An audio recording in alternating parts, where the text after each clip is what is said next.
pretty sure you're going to, by the time you're 37, they're going to show up. And I think you're going to have a really smoochy family of your own. So hang in there because you're just adorable. You're so adorable. Oh, and, thank you. And you're welcome. I'm a good judge of character. So let me know. Do keep in touch and let me know what happens. And I will.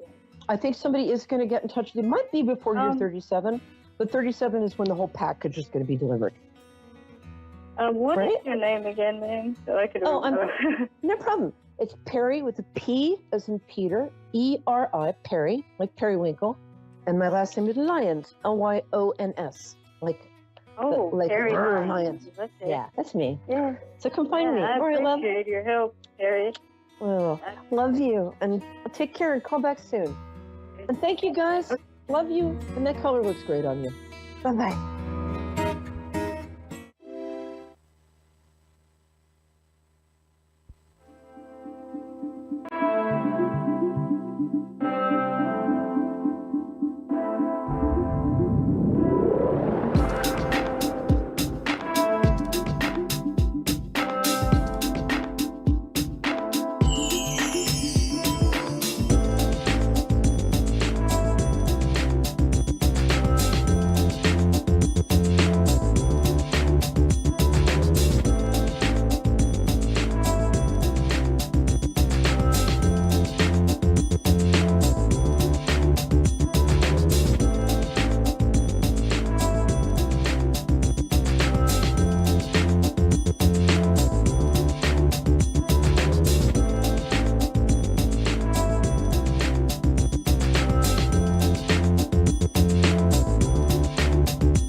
You're listening to A1R Psychic Radio, Earth's #1 psychic radio network, and watching Moonstruck TV, enlightening television.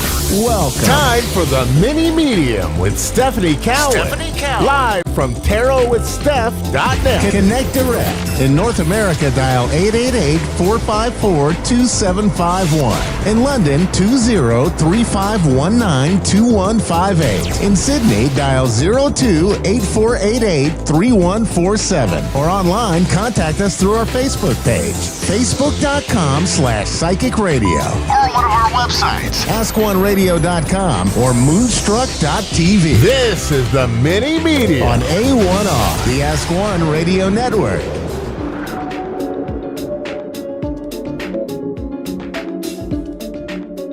All right. Well, welcome, my friends. Happy Wednesday. Happy Hump Day.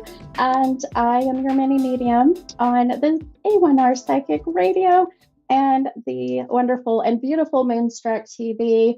I am so excited today, in many reasons. I'm always excited every week, but I can't wait to share some things that are coming in my life, and also some activities, events, things that are happening. But I can't help but think that everything happens for a reason. So many things have just been coming and evolving and landing so beautifully. The synchronicities and the blessings have been incredible. And one of those really, and I can't say this enough, but really has been meeting the producers of A1R, and just the amazing group of very gifted individuals that have come together,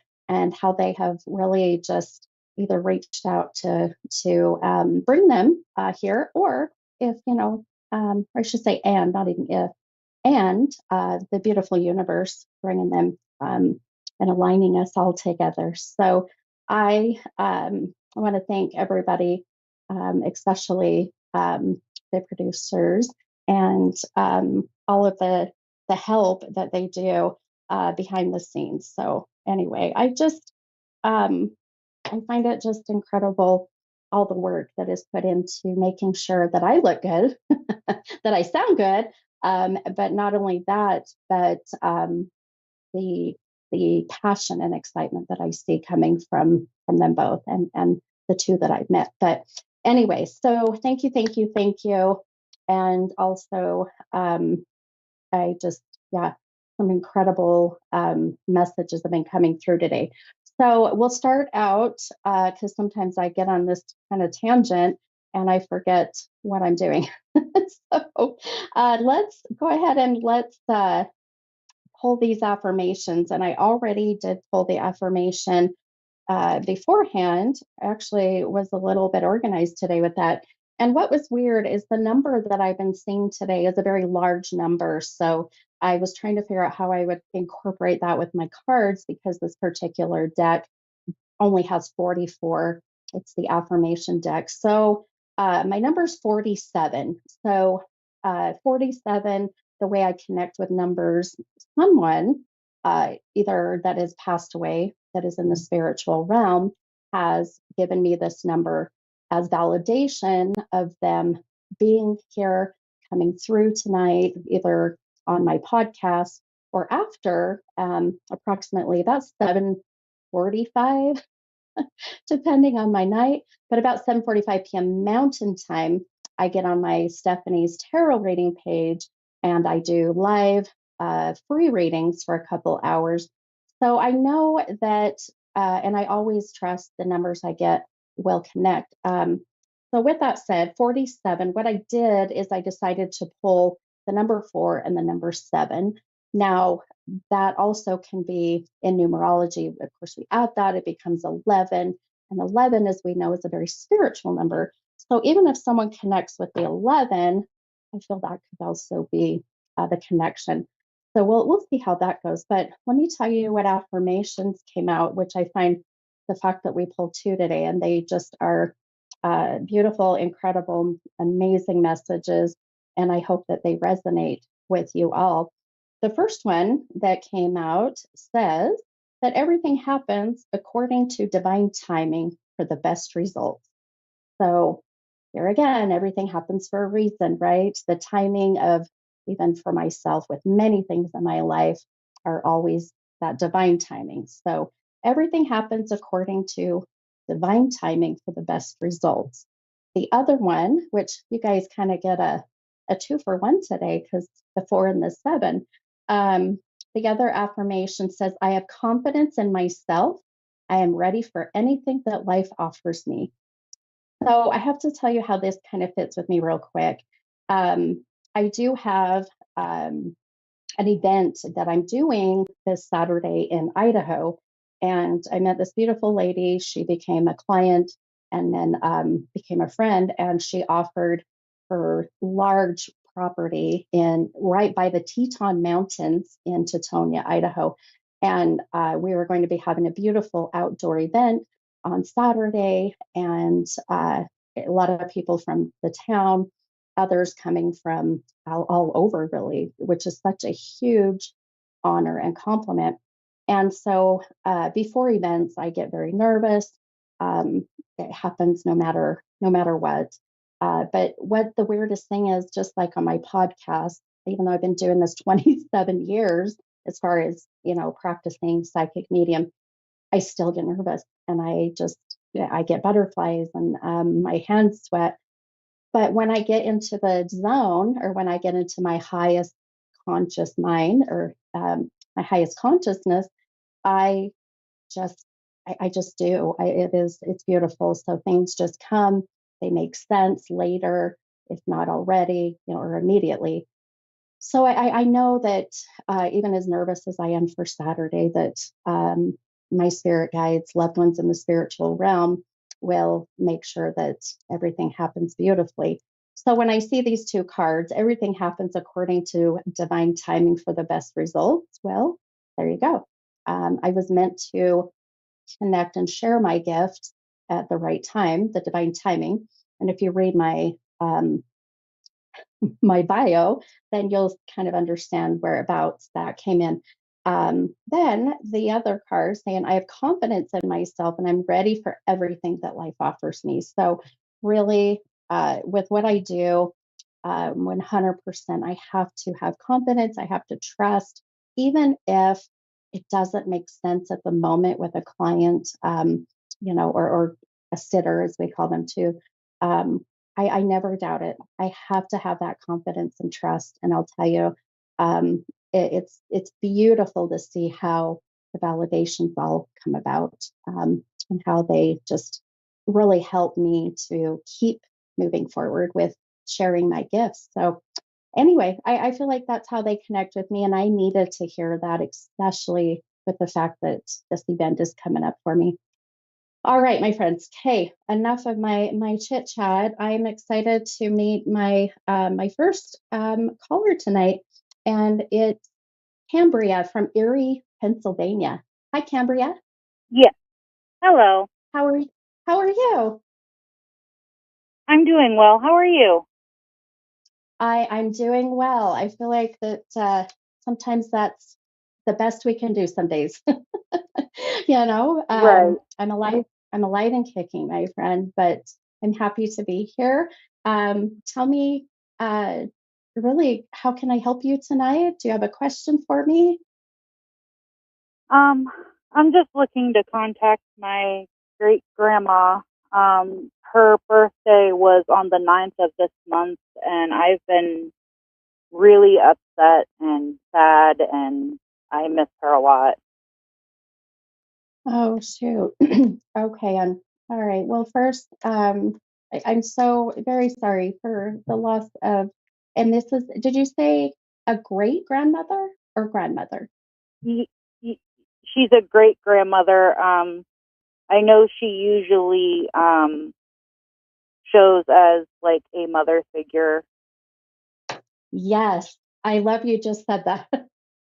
uh, because the minute that you just, asked your question, and then really just starting to open up my gifts per se, or my abilities, I felt a sense of wanting to be corrected, or correcting the term great grandma, because I do feel that she just was wanting to make sure that, uh, I guess some validation is that she feels that she was more like a mother, or even maybe a grandmother.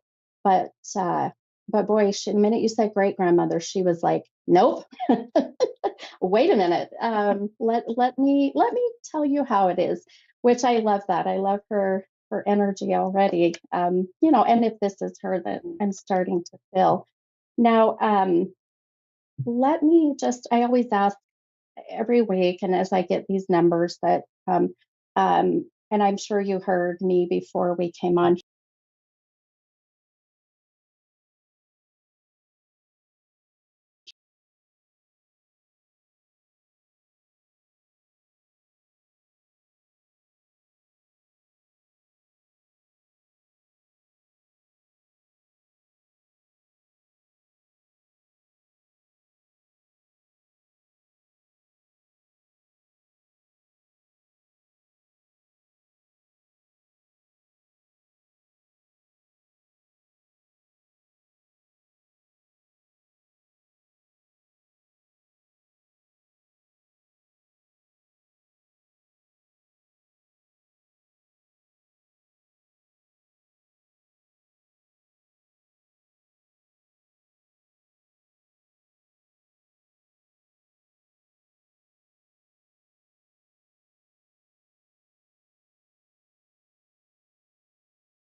her energy, the way she's coming across, the way I'm connecting with her. Even though she was a great grandmother, I really feel that she still passed at a young age, even being a great grandmother, or she still was very mobile. Does that make sense with her? She wasn't all that mobile before she passed. And was that before she got sick? Before she got sick, she was mobile. Yes. Okay. Um, and I know, of course, that the older we get, of course, our mobility is limited. But I feel with it, for some reason, she's wanting to express and really to let you know that she has this mobility now, and there's a reason why it's very important, and that's why I brought that in, because I feel like she's wanting me to tell you, let her know that I can move now. I am mobile. That Yeah, and she okay. Now, did she oh wow, okay. She's showing me all of a sudden I'm getting signs right in my throat. And I feel like that almost that sense of even lymph nodes, the lymph nodes, the esophagus, the thyroid, but something through that area. Uh, Boy, I'll tell you, it's very sensitive at the moment. So, do you know if she struggled with that area or was on life support or ventilator? No, I don't think so. I don't think she was on Okay, a ventilator or anything. okay. Um, hmm, I, I have a feeling, even at the moment right now, Cambria, that we have two people, and here's why. Because um, I've got one soul that I feel is very, um, it's sounding a little bit like grandma, but then I also feel you have another that's coming through that is more of a younger You know what? male. And go ahead. I have I had an aunt that recently passed. Um, she wasn't okay. She wasn't on a ventilator though. I don't know who the male is. Okay. Okay. So I want you to keep in mind the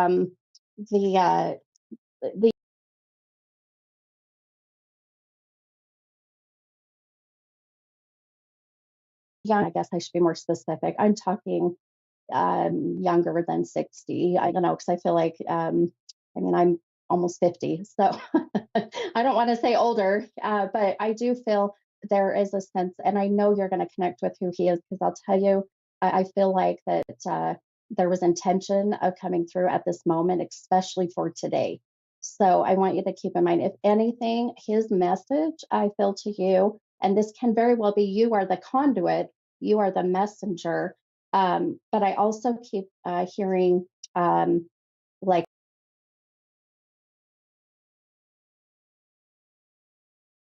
he's given me, I keep like very one syllable R name, Rick, Ron. So I'm getting one syllable. So please keep that in mind.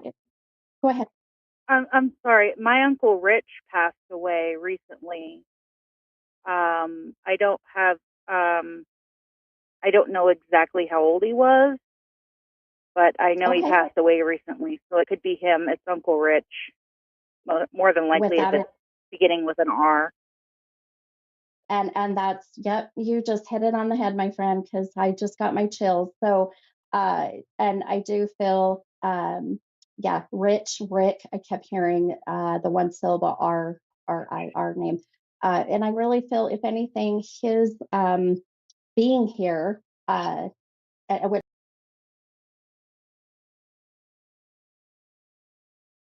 the timing is to let you know, and maybe for you to share the message with family, that he's really adamant about that. Family knows everything that was done for him up till his passing and even after, was exactly what he would have wanted. and that I keep hearing him say, enough is enough. There may be some feuding or fighting because he's like, I'm good. I just keep hearing I'm good. So please let family know if they're, feuding over the way funeral arrangements were done or what may be, that he's really needing them to know that he is good. And I'm telling you, I feel Okay. he's taken advantage of this moment because I feel he's like, I don't know how else I would be able to get the message across. And it just so happened that you were on, and now he's like, oh my gosh, I'm going to give this message now because I don't know how else I'm going to. Um, so please, know that even though we may not have gotten much from grandma, um, but I feel that everything happens the way it's supposed to, and Okay. and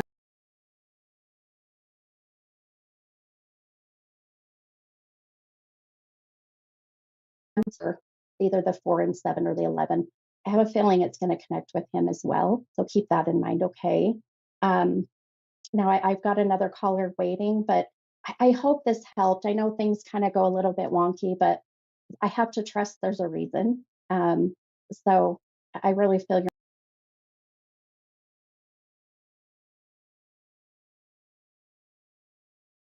I'll put it that way. Thank But you. I hope it gave you a little bit of peace. No, you're welcome, my friend. And if you feel drawn to on my Facebook page tonight on Stephanie's Tarot reading, that's my Facebook page. I do free readings for 2 hours here around about an hour from now. So if you want to hop on, we may get more connection and may get grandma. So just keep that in mind, okay? All right. Thank you so much. Okay. You are so welcome. Have a wonderful night, my friend. You too. Bye-bye. Okay, bye-bye. Okay. All right. Time goes by fast. I've got another caller, and this is Christy. Hi, Christy. Hello. This is the mini medium. How are you? I'm good. How about you? Not too bad, my friend. How can I help you tonight? I was calling to see if I'm so confused about. I mean, I try to stay positive so much, and I just started a new job 3 months ago, so I was kind of, if everything's going, well to plan or anything. And then my relationship is of 6 years is just absolutely just it's almost like friendship now. Okay. Okay. All right. So are you, well, let me ask, is kind of the focus tonight, do you want me to focus on the relationship, the job, or, I mean, I kind Actually, of. the job. The job? Okay. It's funny you said, I felt like that's what I was going to say. You took the words out of my mouth. I thought, I feel more drawn to your job. And here's why, too. Sometimes I will incorporate my cards into your reading, and I really just use them as a guide. Um, I don't really read tarot, but uh, the first card that I pulled, and if you will, uh, and these are the chakra tarot, and I'll kind of show if you get on and watch on Moonstruck TV. Um, but the blue, it's a light blue color, and it's a coin, and so this chakra is your throat chakra, and that throat chakra, when it's blocked, as far as energy goes, it really can hold you back from articulating your thoughts or expressing yourself the way you want to express yourself. And sometimes it can be you have no filter, or sometimes it can be that you have too much of a filter. And so you really need to open that up more and express or rein it in a little bit. Now, what I think is kind of interesting is the coin. And a coin, of course, we really connect coins with money. And so here's a lot of, financial or job. The other thing that I feel as far as your job goes, it feels to me that, wow, okay. I feel like you have all of these amazing and very intelligent ideas, but I don't feel like you're giving yourself enough credit and you hold back from sharing. And sometimes when that happens, it's fear, and fear will really hold us back from finding our happiness or our purpose. So, this job that I feel things going with that, couple things. I would say definitely um, take a moment and just for one, breathe and know that I feel everything seems very new to me at the moment. Now, did you tell me how long you've been there? I thought you did. 3 months. Okay. 3 months. Okay. So it's still kind of new. It's still still Right. learning. So that makes sense. Uh, but I feel like that's perfect timing as well because you have established, if you will, time. You've established respect from others. And now I feel is where you can come in and give your ideas or express new ways or whatever may be, and not looked at by others in a negative way. Does that make sense? Uh-huh. Uh-huh. Okay. So if anything, I'm telling you, I feel you have the green light to share your ideas with this job, but I don't feel like I would be making any rash decisions of leaving or finding anything different. And here's why: because I feel like, when they say that just when we feel like giving up, then that's when magic happens. And Okay. so I do feel like that there's some beautiful new opportunities coming.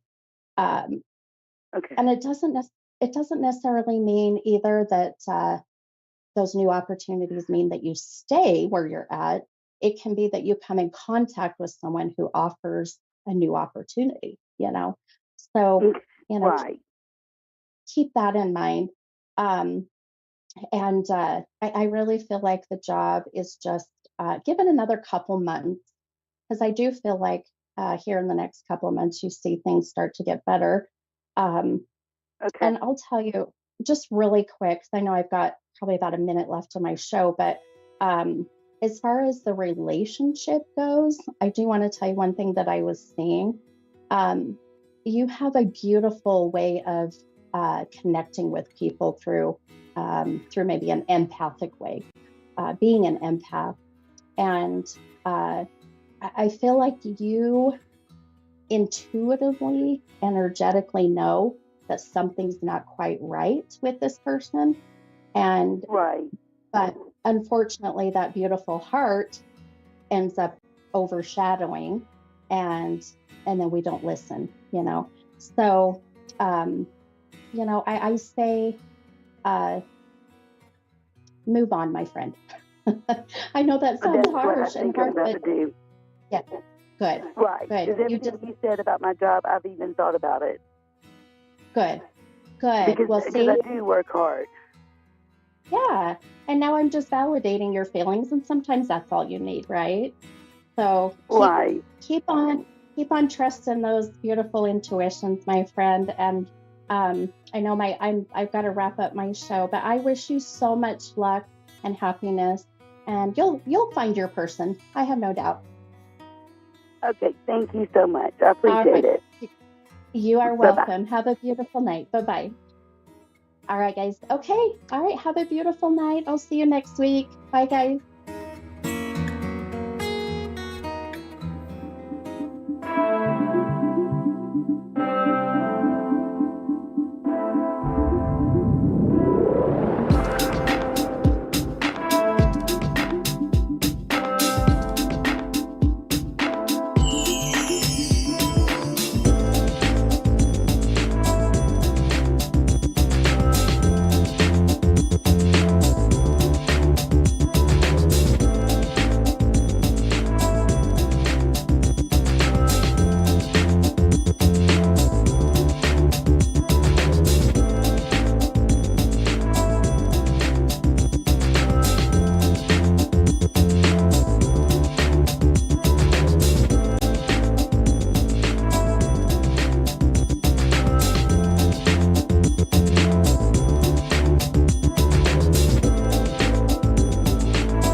A1R Psychic Radio, Earth's #1 psychic radio network, and watching Moonstruck TV, enlightening television.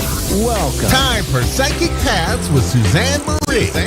Live from PsychicPaths.com. Connect direct. In North America, dial 888-454-2751. In London, 20-3519-2158. In Sydney, dial 02-8488-3147. Or online, contact us through our Facebook page, facebook.com/Psychic Radio. Or one of our websites, AskOneRadio.com or Moonstruck.tv. This is Psychic Paths On A1R, the Ask One Radio Network.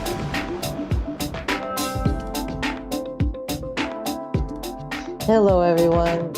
I am Suzanne Marie, and welcome to Psychic Paths, and welcome to A1R Psychic Radio. I'm going to be your host for a little bit. I am a clairvoyant and a light trance medium, and I see past, present, and future, and I am a light trance medium, which means I can speak to past loved ones. I hope everyone is doing well, and I hope that everyone is feeling loved and cared about, and I hope that everyone is doing relatively good with health. I hope that everyone is healthy and being able to get the things that they need. So welcome. I am in St. Cloud, and you can catch me on here on Facebook on Psychic Paths, and you can get to my website, which is www.psychic-paths.com, and just shoot me a note or a message if you have any questions. So welcome. So welcome to July, and it is now getting to be Cancer season, the sign of home and sensitivity and everything having to do with family and familiarity with home. I'm excited. It's going to be a good rest of July, and I think that everything should be going well. I am expecting a very good caller, and a very good caller to me. Oh, Tammy from Pennsylvania. Hello. Hello.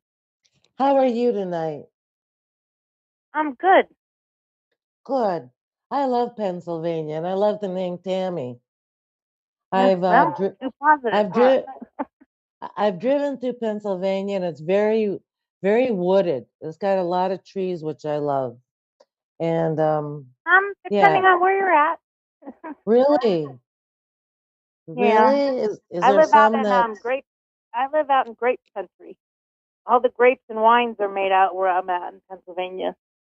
Oh wow, that I wouldn't even have thought of. I've just learned something. Yeah. You ever hear of Wow. Welch's grape jelly or grape juice? Welch's? Yes. That factory's That's an. here where I'm at.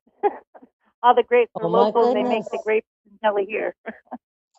So this just goes to prove that just because I'm clairvoyant doesn't mean I know everything.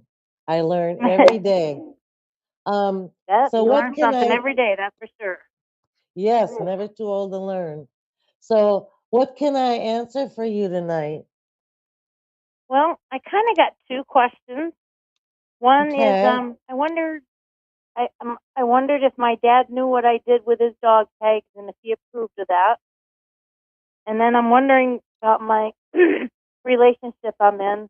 I truly feel in my heart that I finally found my soulmate after an abusive marriage of 30 years. I found what I believe is my soulmate, but I'm not sure if he feels the same way or not. I think he does, but he gets scared, so I'm not sure. And because of my past, I have very anxiety and insecurity issues, so I question everything. Okay. So those are my two things I'm looking to find an answer to. Okay, hang on a second.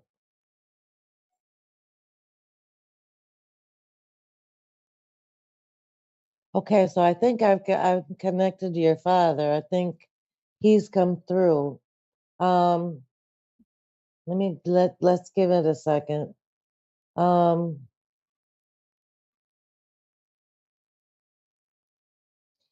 Did he have a cap? Because the person that came in is carrying a cap, at least carrying it. He's not wearing it, and he kind of was in a rush, like rush to get through to have this conversation. Um, so it makes me wonder if he rushed during his lifetime, like trying to get things done kind of energy. Always. He's It always just busy and seems had to go to get his job done. very, very active and productive in that way, it feels like. Um, Yes.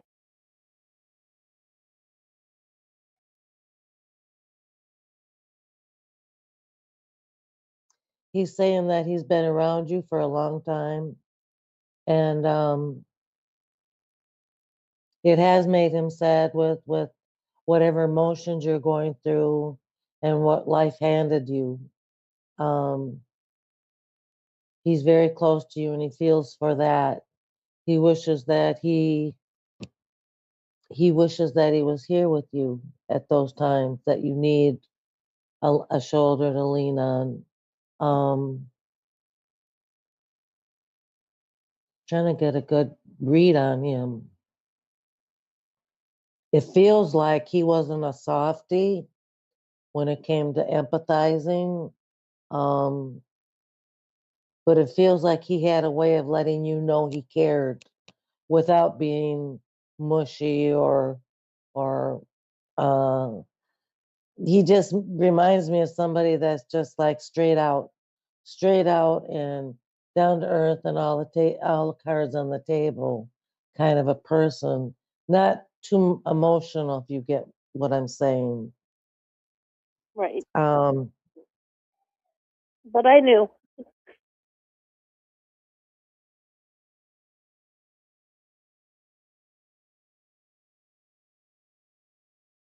I'm getting a iffy on what you had asked about the decision you made.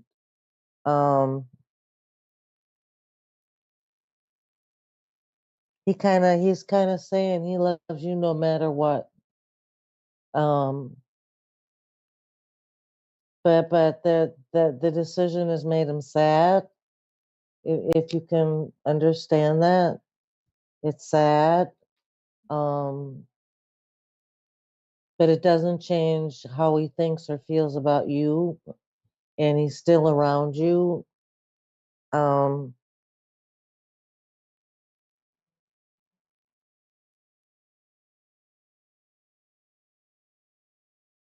he said, and this is very strange in this context. He says he says that he knew that he couldn't take things with him, and he wasn't expecting anyone to make a big deal about the things that he had left. Do you understand that? Yes. Um,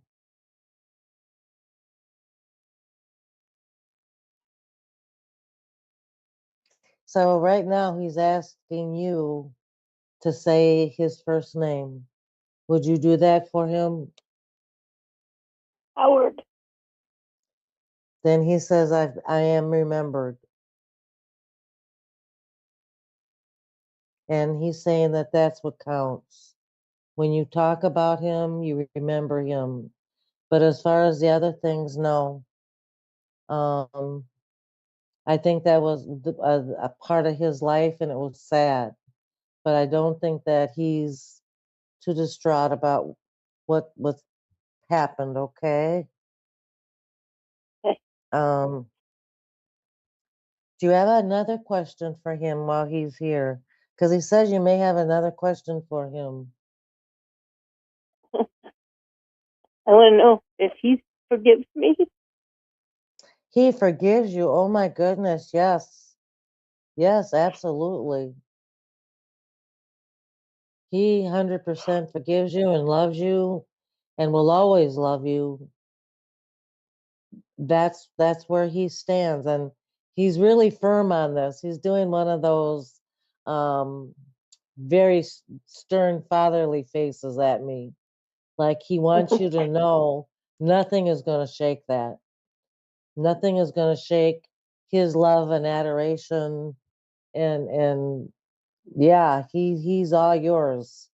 Um, he's trying to say what he was trying to say is that the way that he wants to be remembered, I think, is to be talked about, to be remembered and shared the history and the memories, if that makes sense.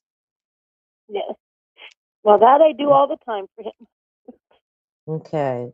Um, so getting to your relationship, I feel like you've done a whole lot of healing. You have done the work, and it feels like it's been a roller coaster for you, emotionally and mentally and somewhat physically too. That's to say the least. Oh my goodness. It's an accomplishment, and I want you to be very proud of yourself for that. Spirit is saying that you have gone beyond in healing, and that's very, very good. That's very good for you. Hang on a second.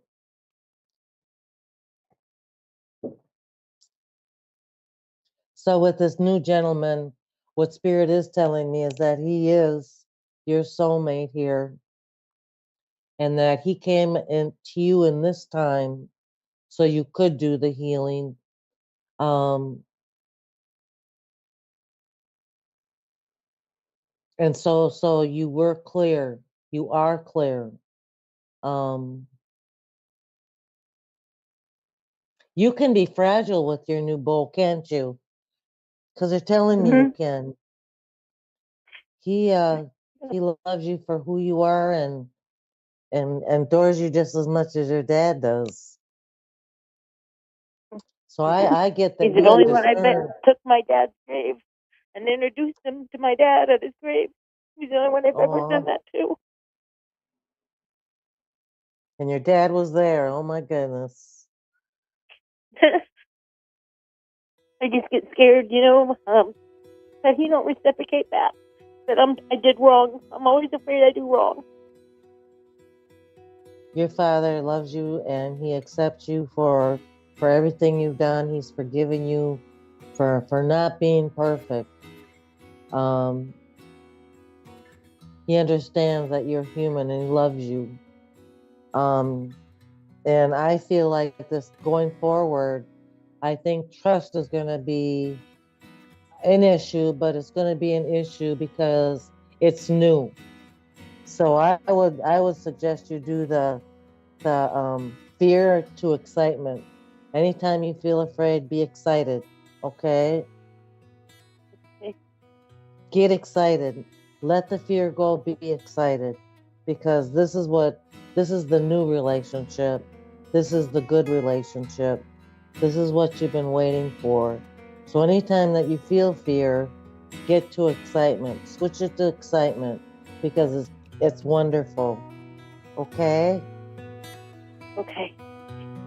I am so glad that you called. Thank you so much for allowing me to share, and thank you. I hope you have a great night.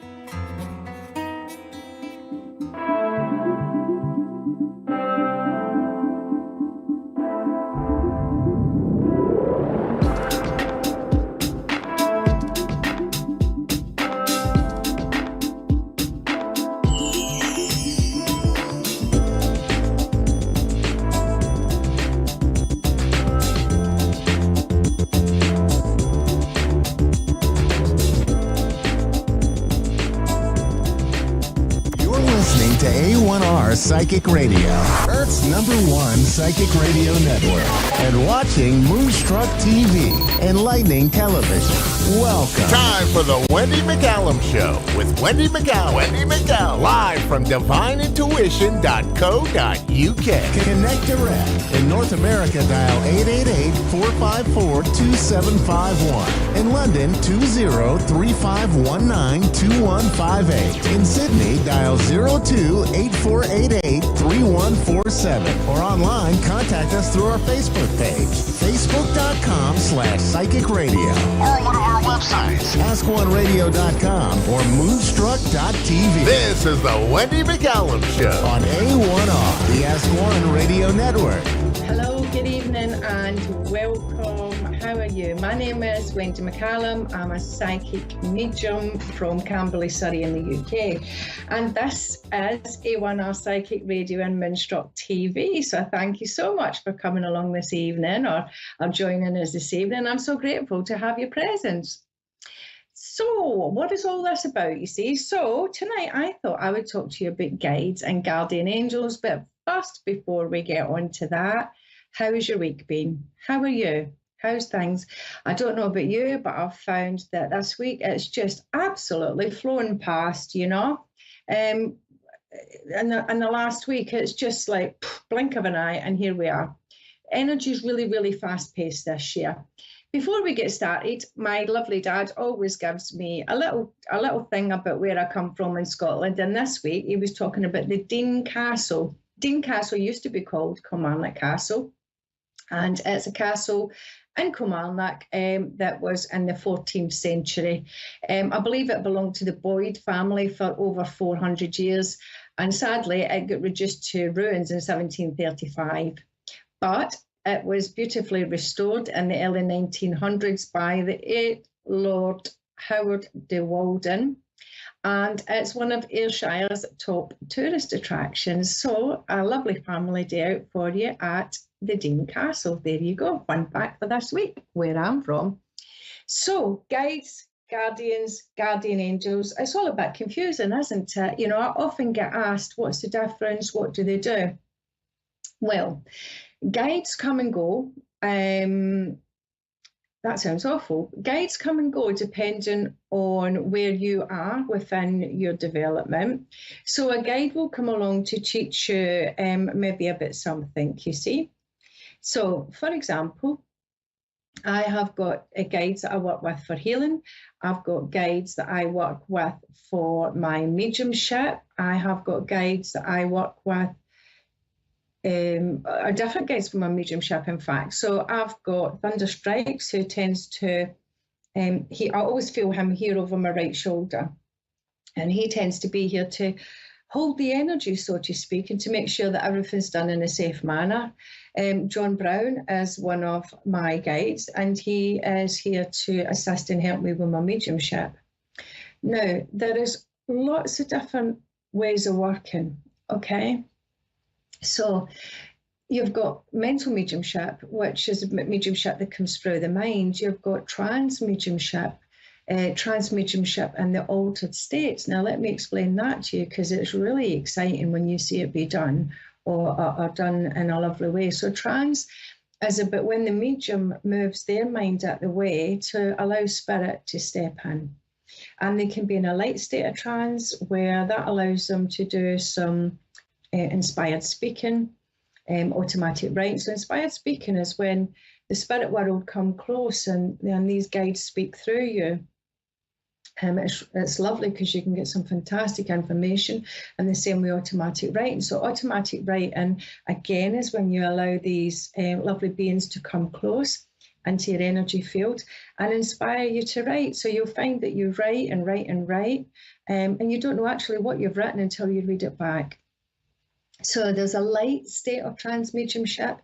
You move into deeper states of trance where the medium, it's almost like the medium moves their mind out the way and spirit step in, for use of better words, to allow for that deep altered state of consciousness. Okay, well, you've got to be in an altered state of consciousness to allow the inspired speaker to come in and speak through you. Trance mediumship is quite a specialist thing, so I think you've got to really go to an organised event to see it. I've been quite fortunate to go there and see some amazing trans mediums. So in the UK, we have actually, I was talking to a wonderful trans medium the other day, a gentleman called Andrew Codling, who's fantastic. And Eileen Davis is a great trans medium. And then we've got a wonderful gentleman called Scott Milligan, who does trans and physical mediumship. And physical mediumship is about when the spirit actually do something physical, like turn the light switch on, actually touch you, tap you. I was actually privileged to be at one of Scott's events, and the spirit children tapped us on the legs, and they put trumpets up in the air, and they were playing drums and things like that. It was absolutely phenomenal. But this is not something that's just open to everybody, because it has to be done in a correct manner for the medium. And I'm really hoping that maybe one time we can get one of these specialists on, to have a chat with us about it. And back in the day, Estelle Roberts was a fantastic trans medium. And she used to speak, Red Cloud used to speak through Estelle Roberts. Estelle's got a book, and then there's Maurice Barbanel, who you've probably heard of, Silver Birch. So Silver Birch was the spirit guide that spoke through him. So how it works is, you quieten your mind. And even with mediumship, you're quietening your mind to let the spirit person blend with your energy. Okay.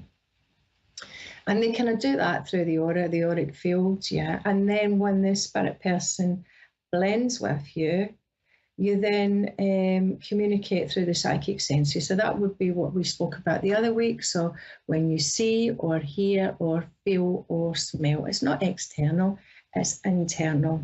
Okay.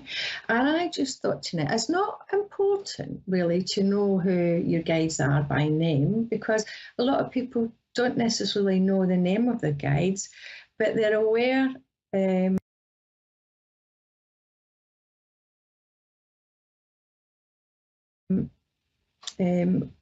I've started doing some trans mediumship, and I'm aware that I had 2 new guides come in, because it was a different feeling or a different sensation, or they come in from a different place, or they made me feel differently. So you'll be aware when you build a rapport with your guides, yeah, that you're working with the same person.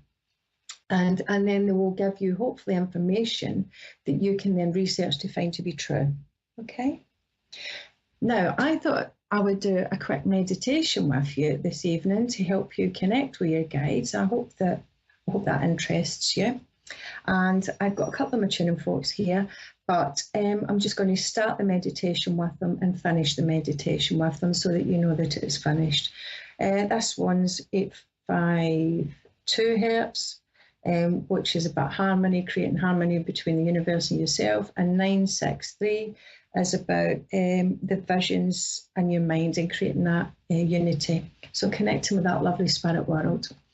So if you would like to just find a space where you sit quite comfortably, and make sure that your feet are on the floor and your back is upright but yet relaxed. Just closing your eyes. And just taking a nice deep breath in through the nose. And a slow breath out through the mouth. And just a nice breath in through the nose. And out through the mouth. And as you breathe out,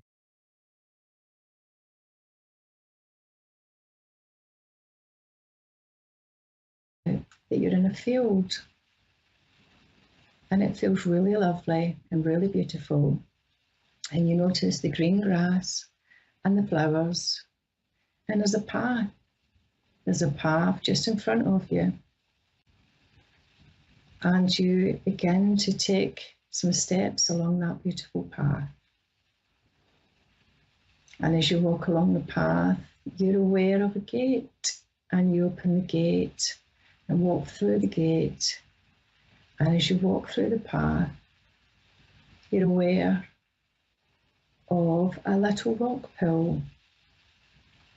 And beside the little rock pool is a little bench. And as you sit on this bench and just taking in the surroundings, you gently become aware of somebody sat beside you.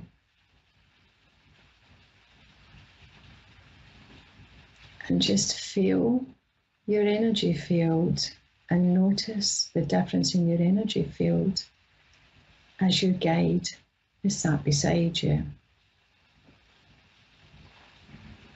And as you look down into the water, you see your reflection, and you also notice the reflection of your guide.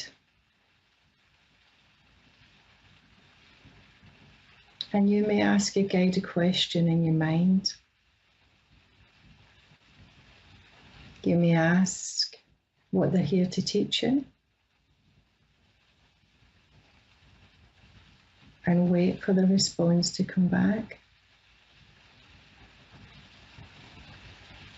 And you may ask for a name, and just allow that name to gently float through your mind.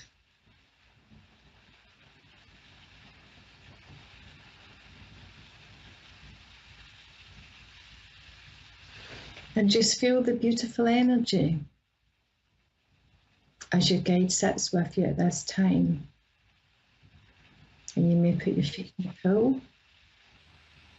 Just put your toes gently in the water. And notice that actually this has got a beautiful healing energy that begins to gently move up through your toes into your body. And gently making you feel more and more relaxed. And you may ask your guide another question. I'm leaving that question to you to ask. What have they come to teach you? Why are they here? Is this a guide? Is this a guardian?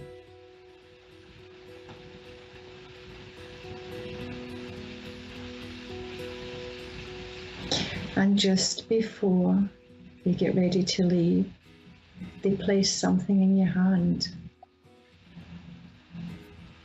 Maybe a crystal, maybe a symbolism of something. They place something in your hand. And you thank your guide for the time that you've spent this evening, and very gently begin to move back and walk back down through that path, opening the gate, noticing the flowers in the fields, walking back up through the field to where you first started, and very gently beginning to bring your awareness back into the room. And when you're ready, very gently begin to open your eyes.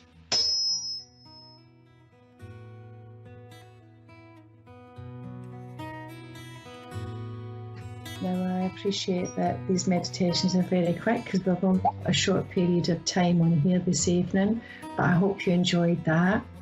And I hope that you got to meet your guide or one of your guides, and I hope that they got to give you a gift that bestowed upon you in your hand. So I'd love to hear any comments or anything there. So please comment below or send us what you felt.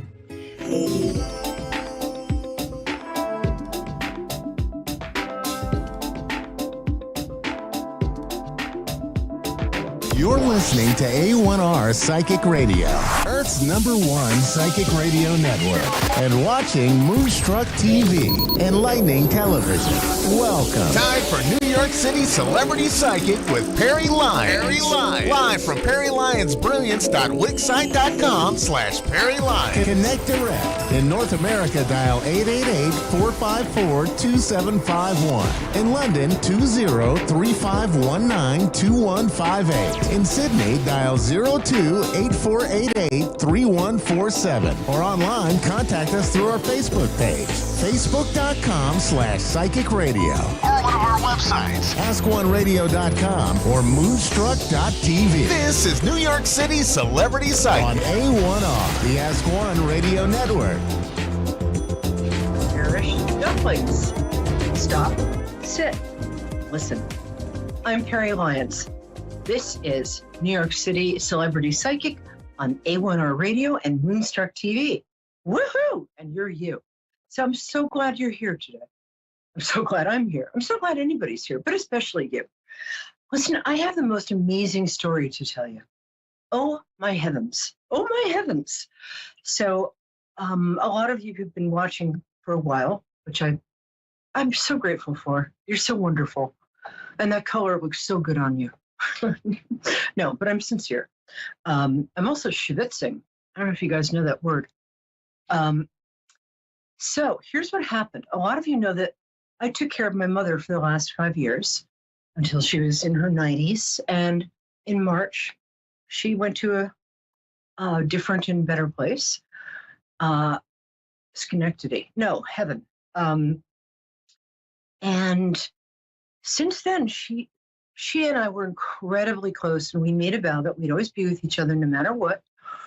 I guess she really meant no matter what, because in the last few weeks, she has shown up in a photograph that I took of the front of the house. I was trying to show off my garden, and you can see Mom's face really clearly in the bedroom window. So there's that.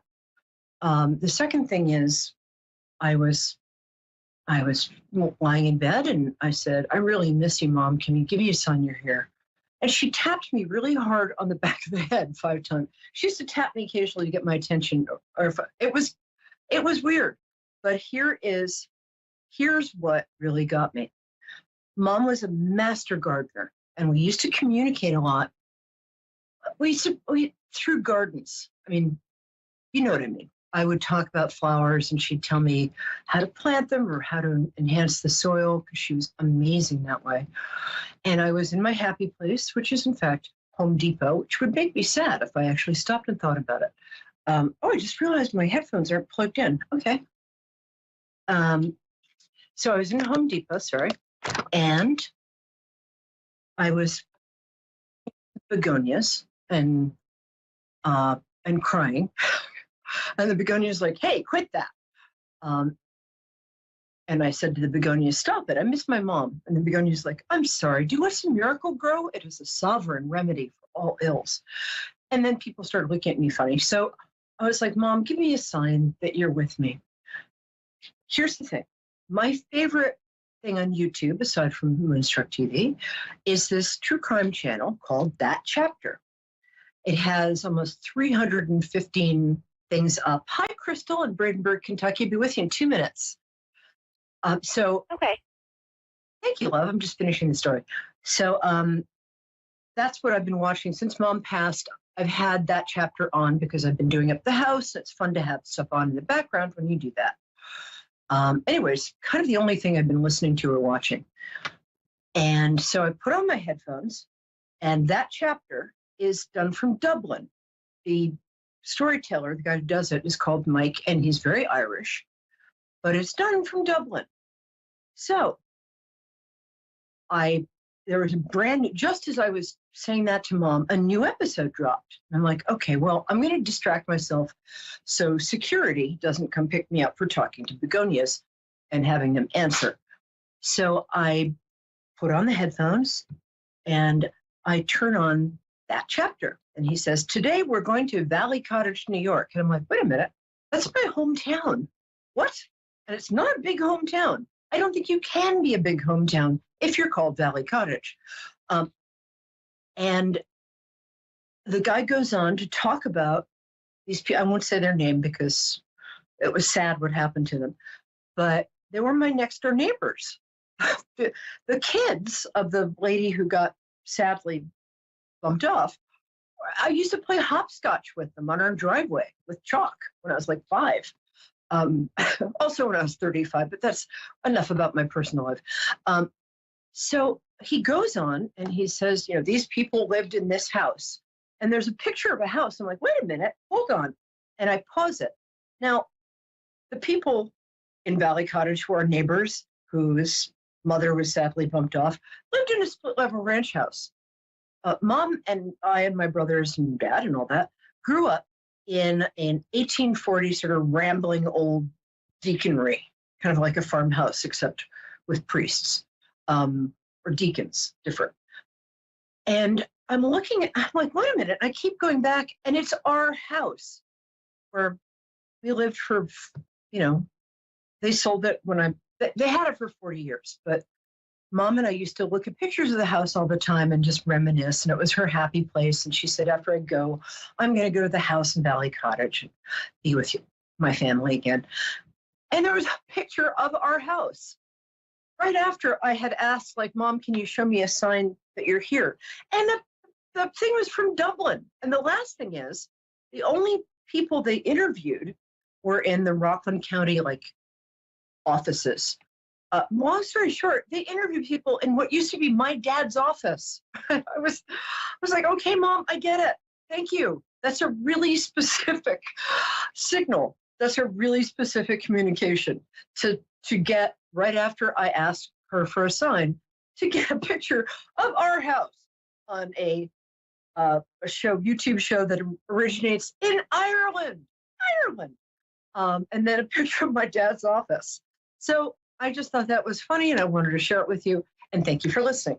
Okay, let's go. Hello, darling. Are you still there? Yes. Oh, I'm so glad. Hi. How are you? I'm good. How are you? I'm good. Thank you. You're about to be better at that. So I like to connect with people through their birthdays. So if you could tell me when your birthday is, that's fabulous. It's September 5th, 1990. Oh, you're just a wee baby. And a Virgo. Virgos are very misunderstood.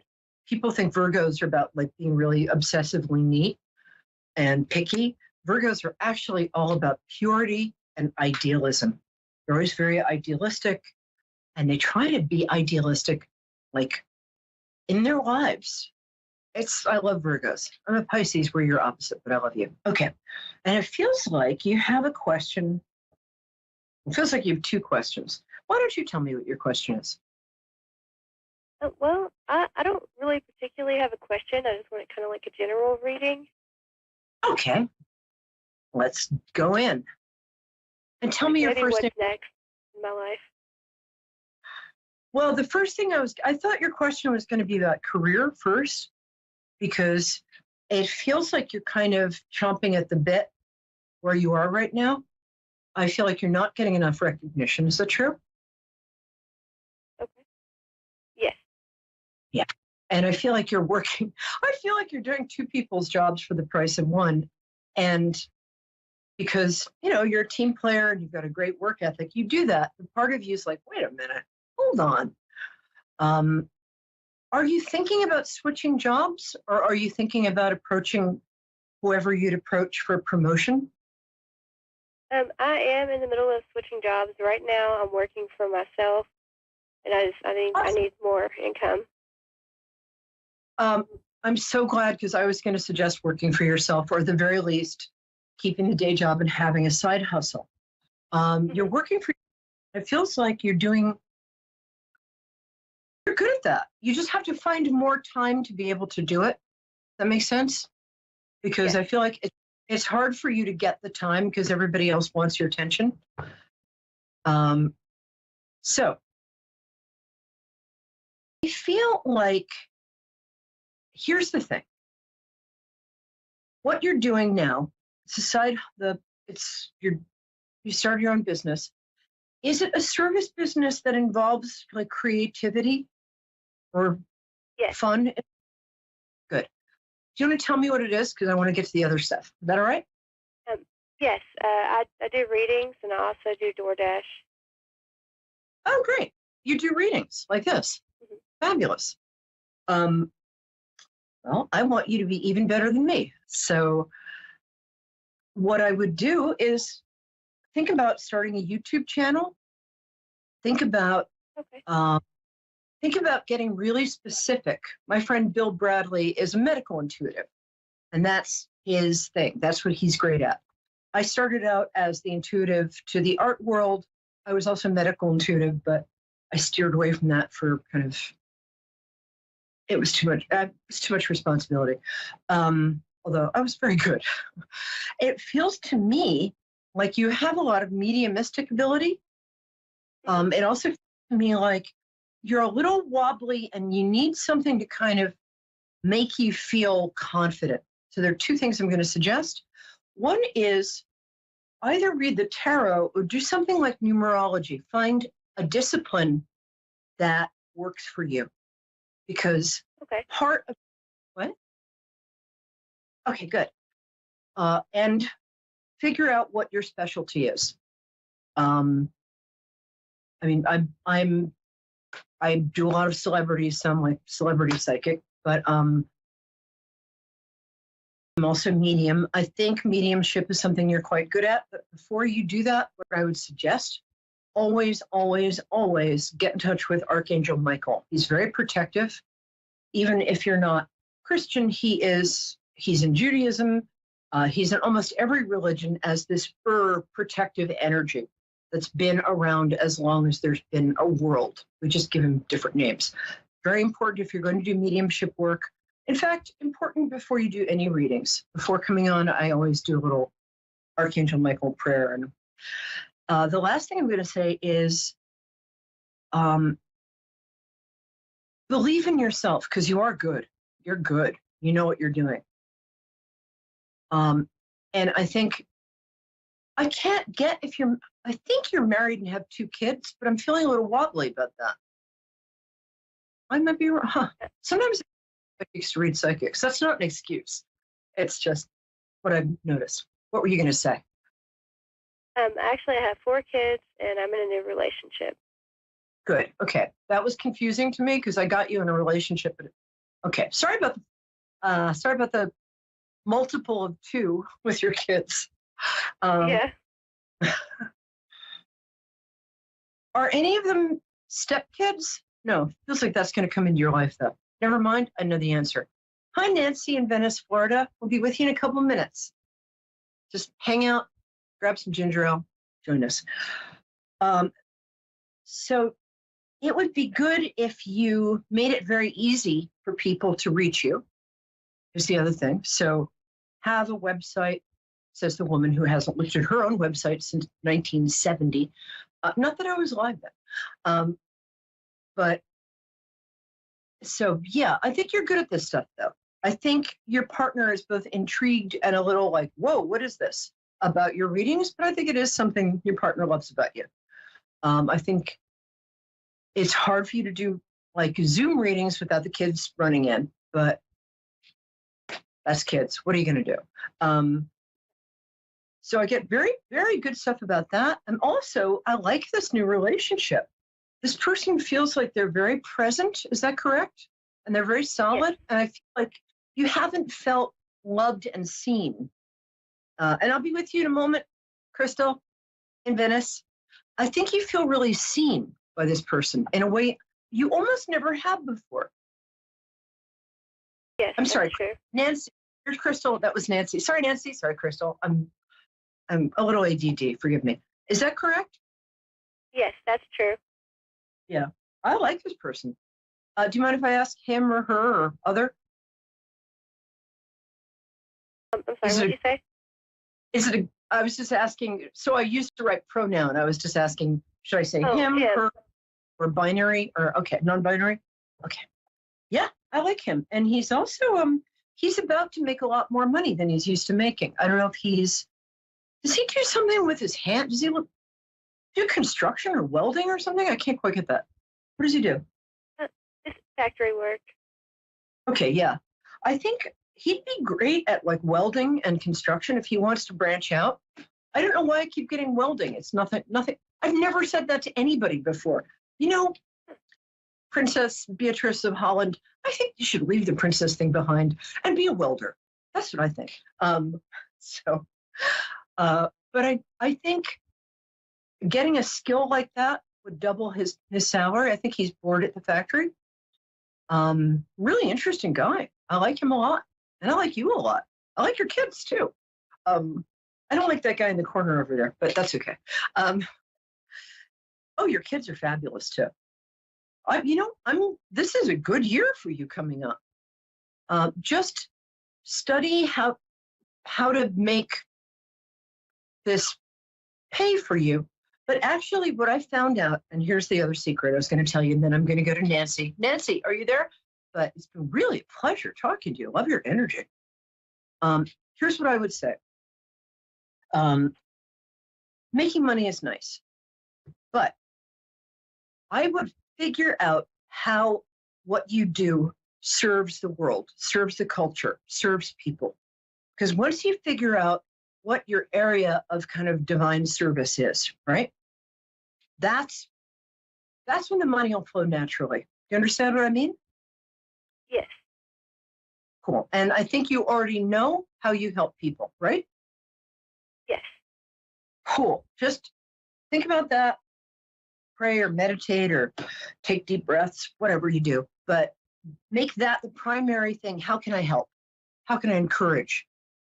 And the last thing is love everybody you read for. I mean, not physically, that would be inconvenient, dangerous, and possibly immoral. But for the time you're reading for them, just love them. Everybody's lovable, including you. All right, my love. Stay in touch. I want to know how you're doing. I'm Perry Lyons, P-E-R-I, like Periwinkle, Lyons, like, but with a Y, Lyons.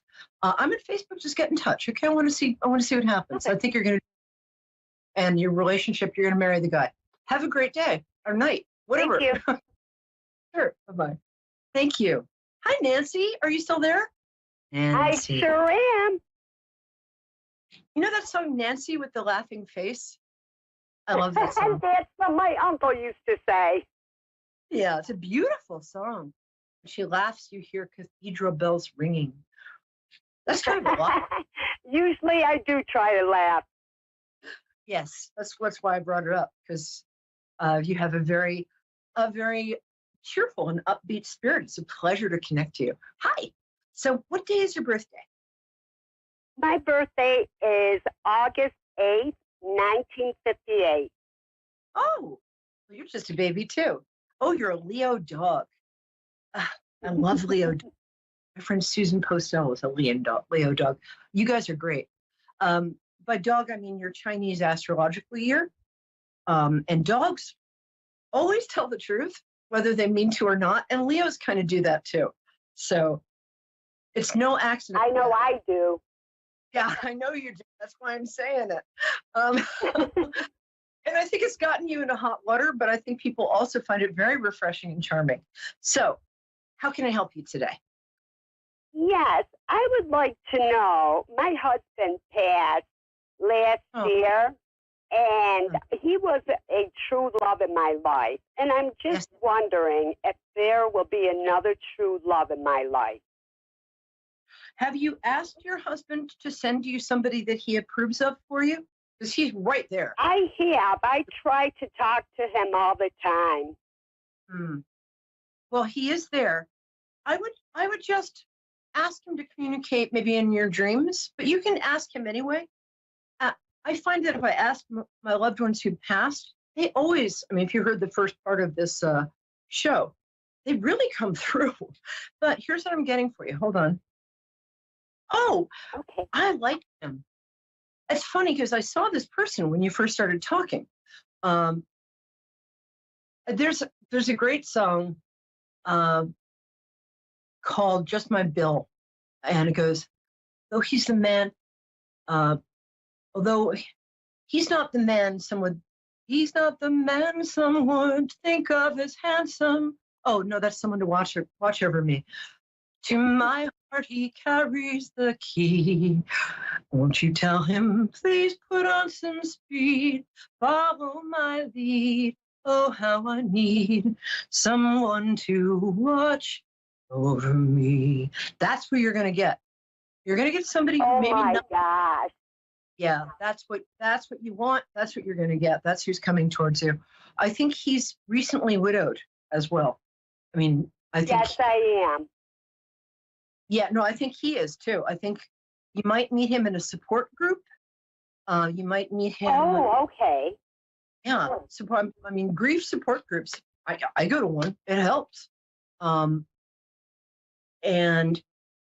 but I see him really clearly. He's slightly balding, or maybe a lot balding. He's built for comfort rather than speed, if you know what I'm saying.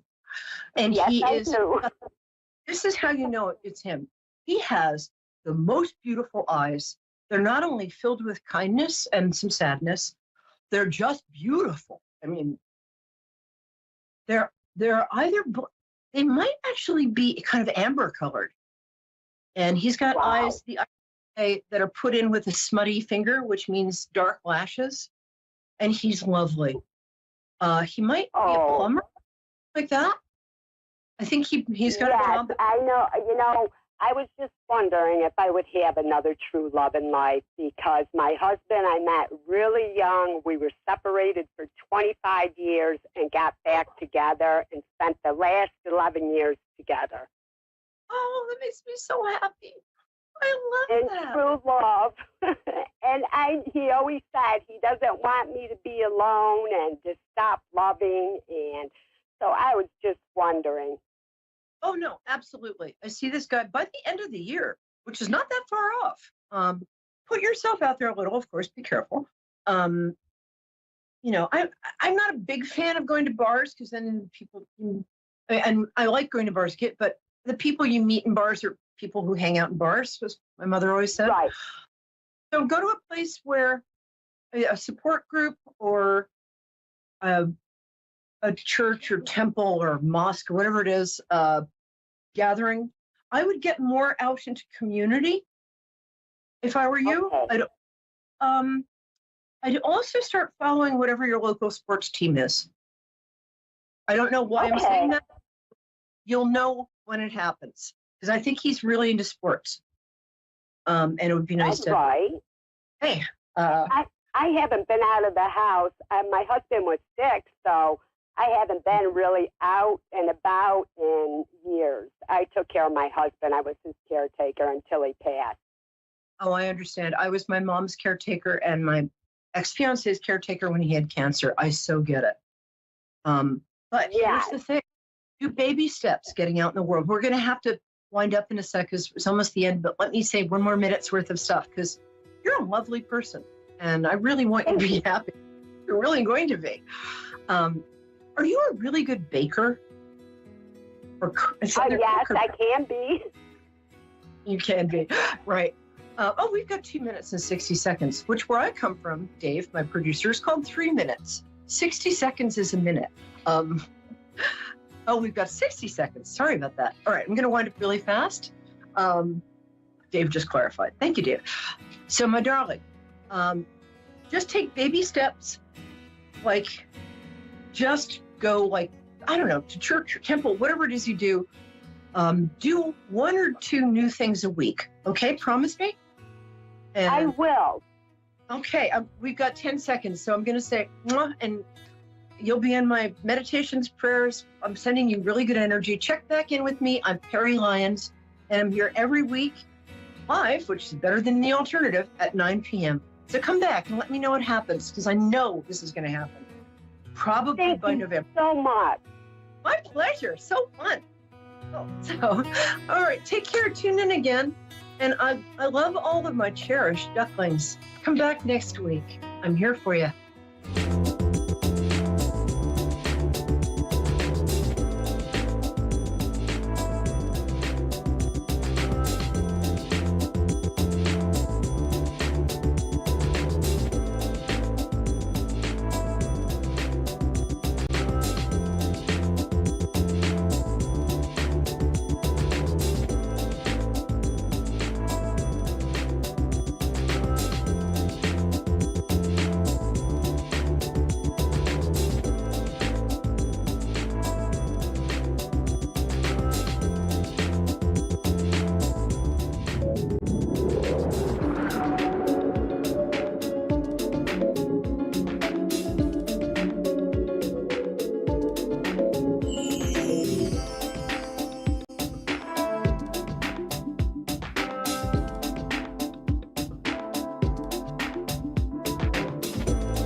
listening to A1R Psychic Radio, Earth's #1 psychic radio network, and watching Moonstruck TV, enlightening television.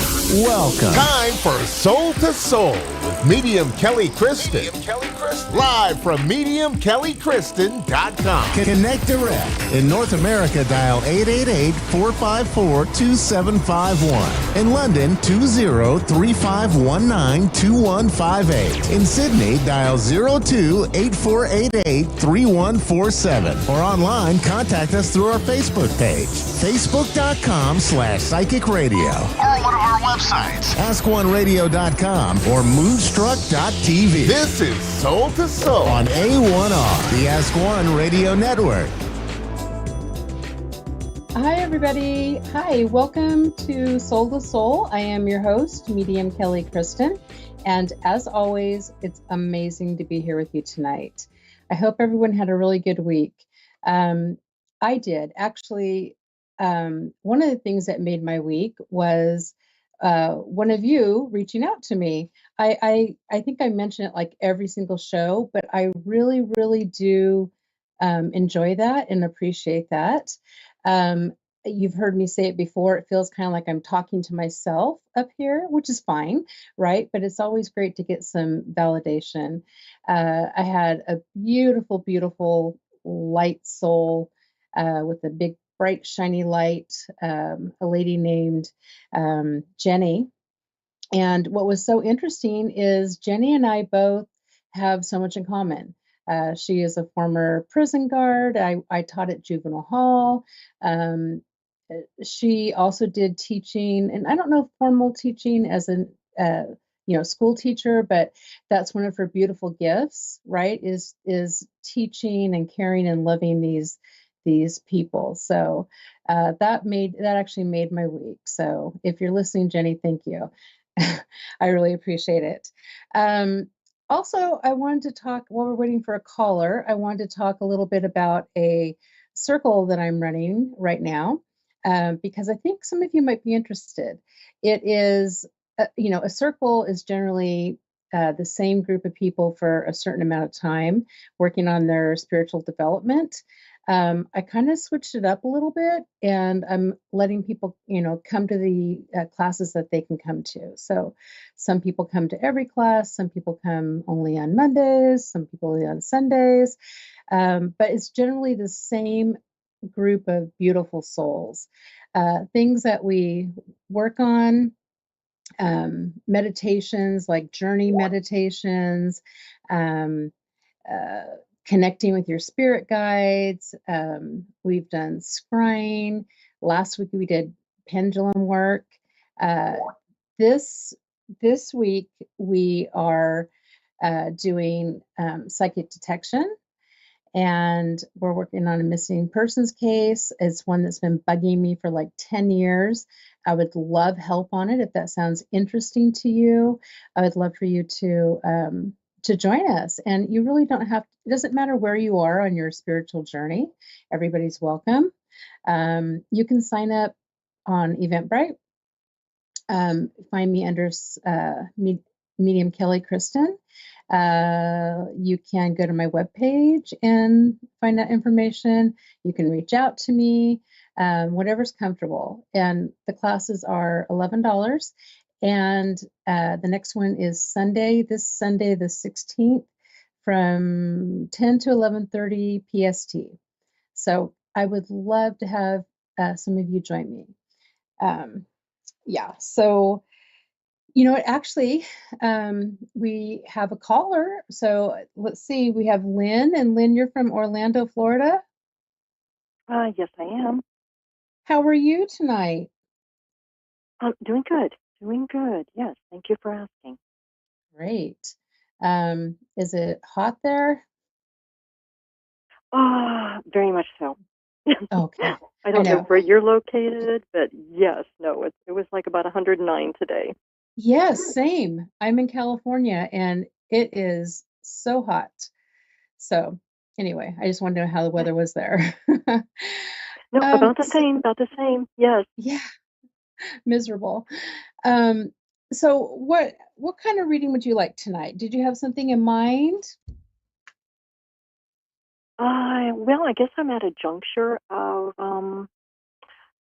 trying to make major changes in my life, like Okay. wondering whether to sell my house and move or Okay. career change. Okay.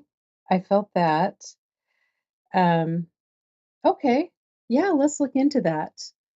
Um, First of all, I feel like I want to say to you, you also have a really bright, shiny light. I can just tell because I feel like it's easy to connect with you.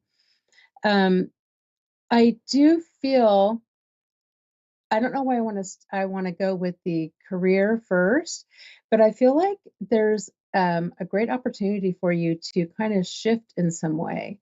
So I don't know if that makes sense to you, but it almost feels like not even maybe switching like an entire career, but Mm-hmm. but switching it up a little bit in some way. Would that make sense to you at all? Yes.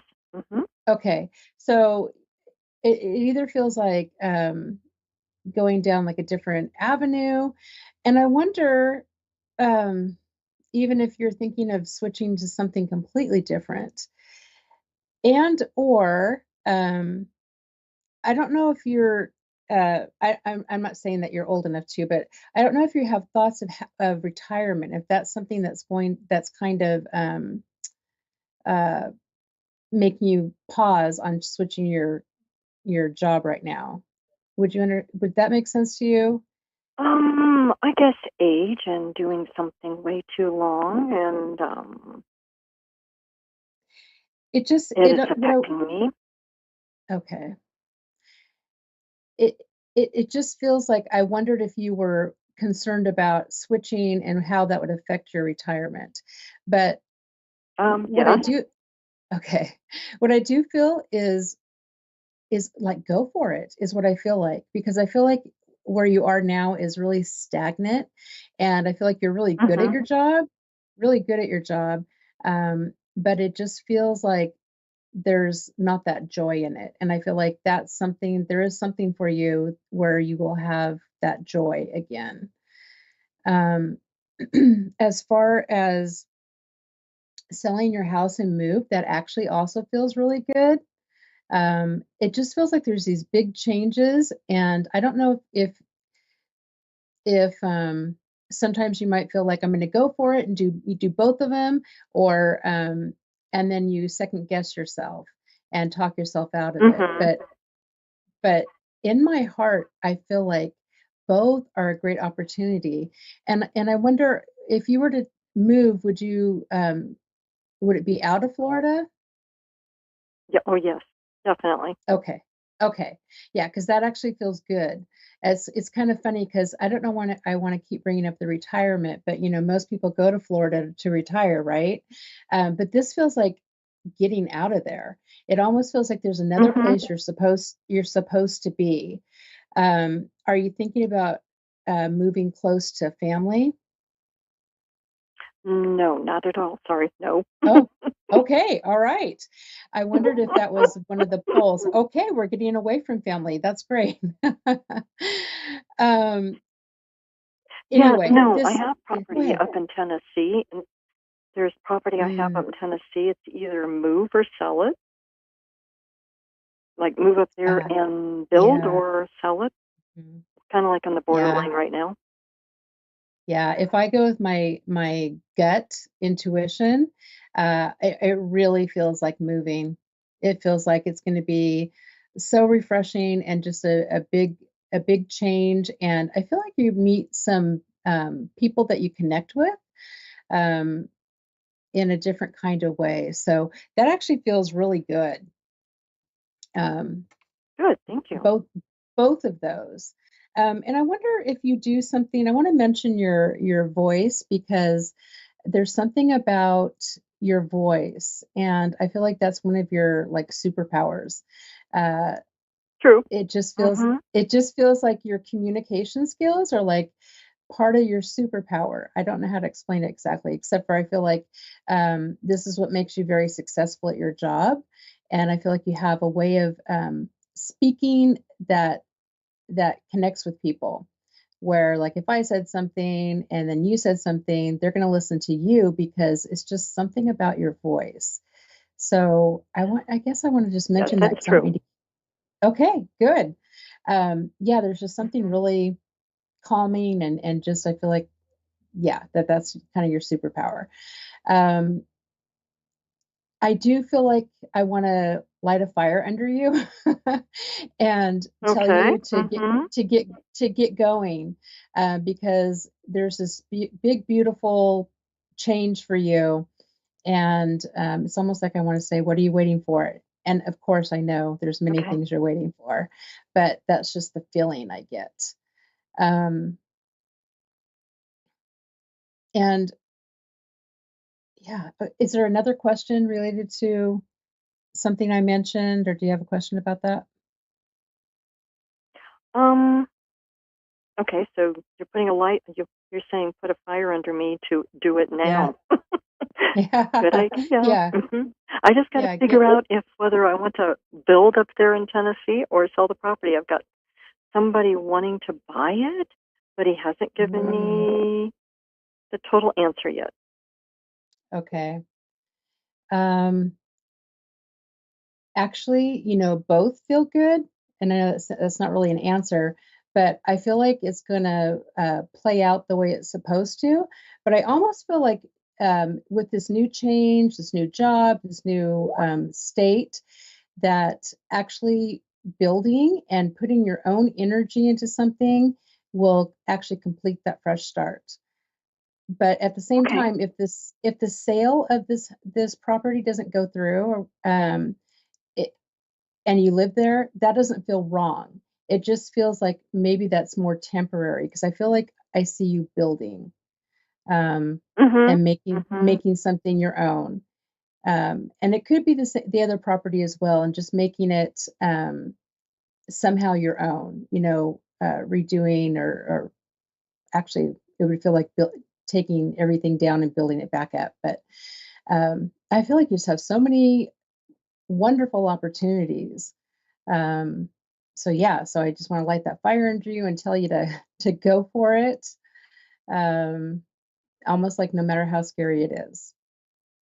So. Okay.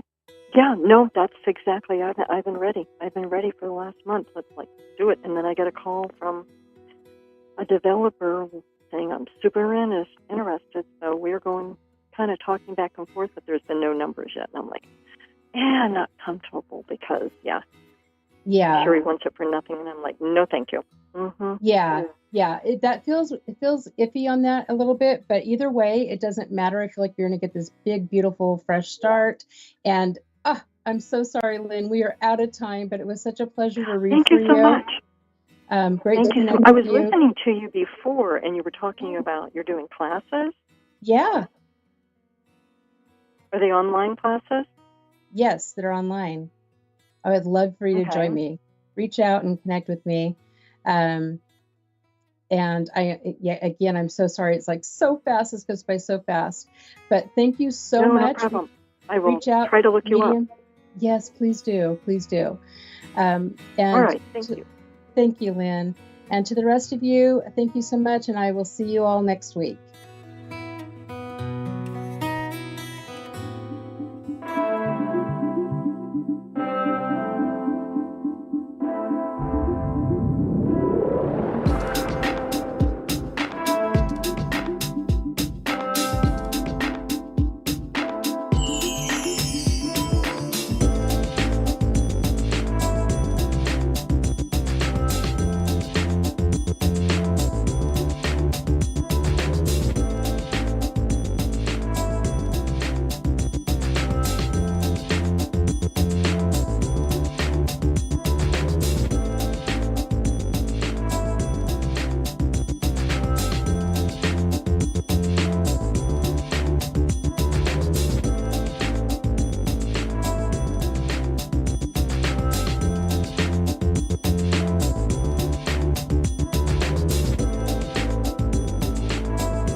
You're listening to A1R Psychic Radio, Earth's #1 psychic radio network, and watching Moonstruck TV, enlightening television. Welcome. Time for Soulfully Guided with Carmel Ann. Live from soulfullyguided.com.au. Connect direct. In North America, dial 888-454-2751. In London, 20-3519-2158. In Sydney, dial 02-8488-3147. Or online, contact us through our Facebook page, facebook.com/psychic radio. Or one of our websites, askoneradio.com or moonstruck.tv. This is Soulfully Guided on A1R, the Ask One Radio Network. Hello, everyone. Welcome to another week of Soulfully Guided. I'm your host, Carmel Ann. And I want to say, well, first of all, a huge thank you to Kelly, our former host, who always introduces me and welcomes me in as she's closing her show. Thank you. That means the world to me. A huge shout out to A1R Psychic Radio Moonstruck TV for having me. And if anyone's noticed, I took 2 weeks off. I was sick and just in the background, waking up to beautiful messages from our executive producer and everything that goes on the scenes and behind the scenes as well to keep us hosts happy. Now, today we're going to go into a call-up, but I really want to do a special shout-out. So here in Australia, it is the school holidays, and two of my most favourite people in the world are tuned in watching the show. So my husband is watching and my beautiful eldest daughter, Alex. So hello, Alex. Mummy loves you very much, and I hope you'd like my show. It's really hard having the youngest in daycare with the eldest home, and it's yeah, it would be nice to have the little one home too, but we can't disrupt her schedule or her social life. So we are going to go into a call-up, but 2 weeks ago, or well, 3 weeks ago, I mentioned that I was going to talk about spiritual awakenings. We are going to touch on that, but might need a little bit more time than a quick rushed session. Part of growing spiritually and opening up does call for awakenings. Blessings to everyone that has an easy time waking up and opening their third eye. However, for some like me, I struggled for a whole year. I cried while I was mourning my old self and basically making way for the new, better version of me to come through. So that was a really challenging time. What I am doing is for anyone that is interested in studying tarot, I recommend having someone. Oh, we have Sarah. Hi, Sarah from Montana. Hi. Hello. Welcome to the show. Bear with me just one sec. So I'm going to introduce to everyone who's interested in studying tarot. I'm doing my early bird discounts and I've finally put together some courses, a beginner, intermediate and advanced. So if you're interested, they start in August.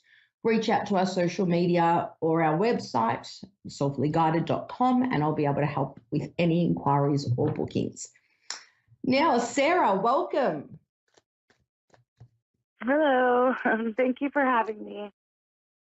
Thank you so much. Now, I'm a tarot reader. I would love to do your reading on the show. Do you have a question or something you'd like to ask about? I do, actually. I'm having issues with my work. Yep. Okay. Now, do you want to do a general read? Do you want to ask how to deal with the issue? Is there, while I have you here, is there something specific that you really want to know? If it's the right place for me. Okay, let's look at this. So, is Sarah's current workplace the right place for her? Now, I'm going to be a bit cheeky and chuck in some advice and guidance, and also a general look at what does it look like if you move on to another workplace. Nothing specific. Would you like me to add those in? Yes, please. That'd be great.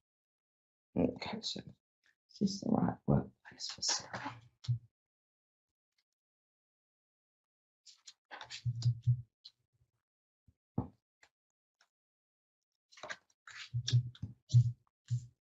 What's an outcome card, please? Can I have an outcome card? So I'm just pulling the cards. Can I have some advice and guidance?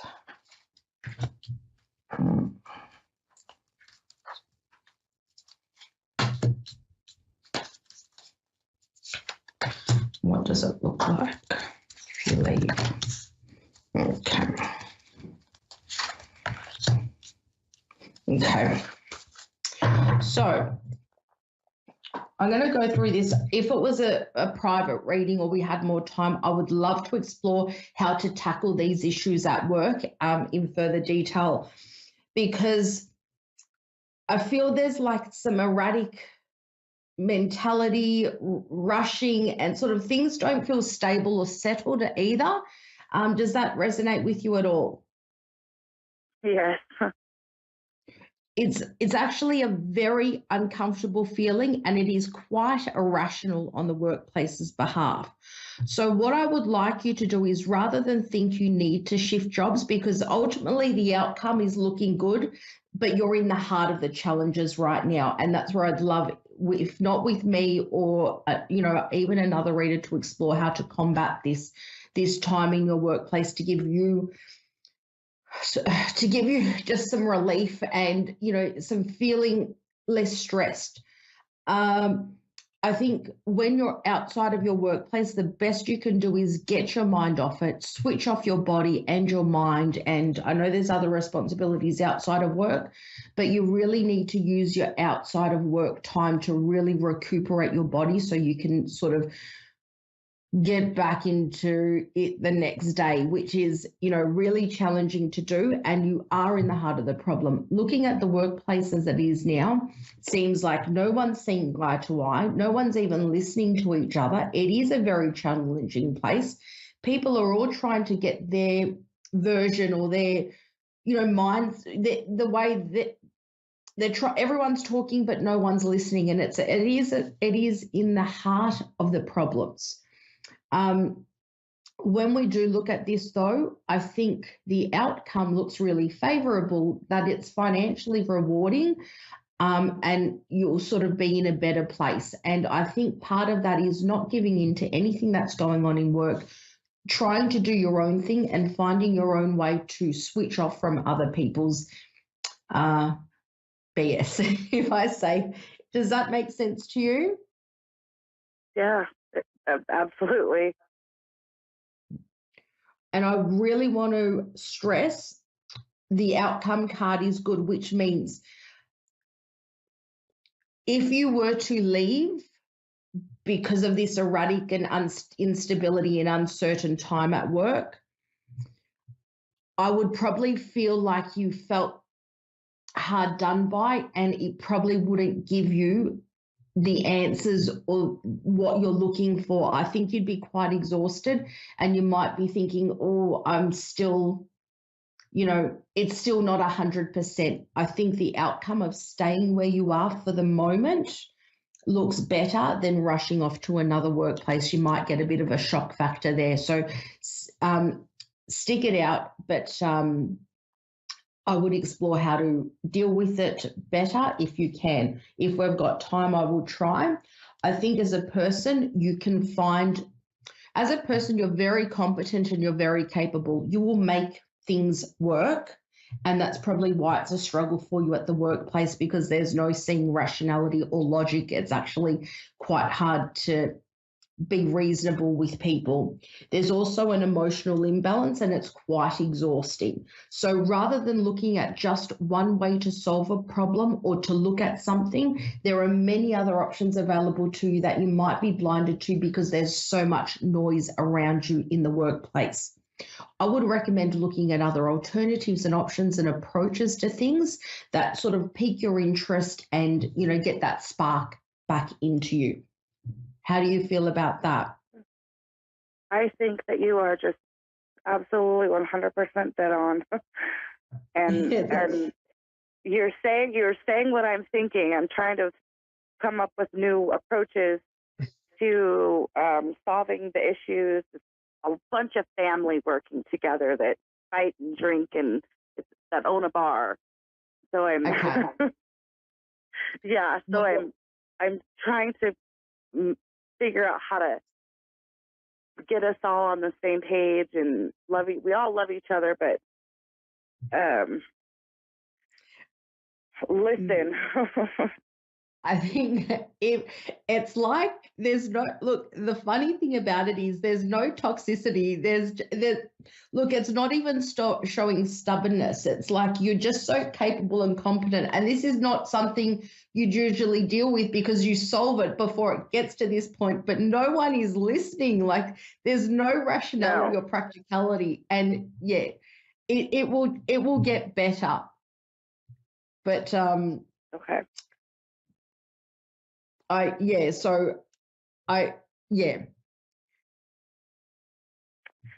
will now stick that you with say it, it's and I will, yeah.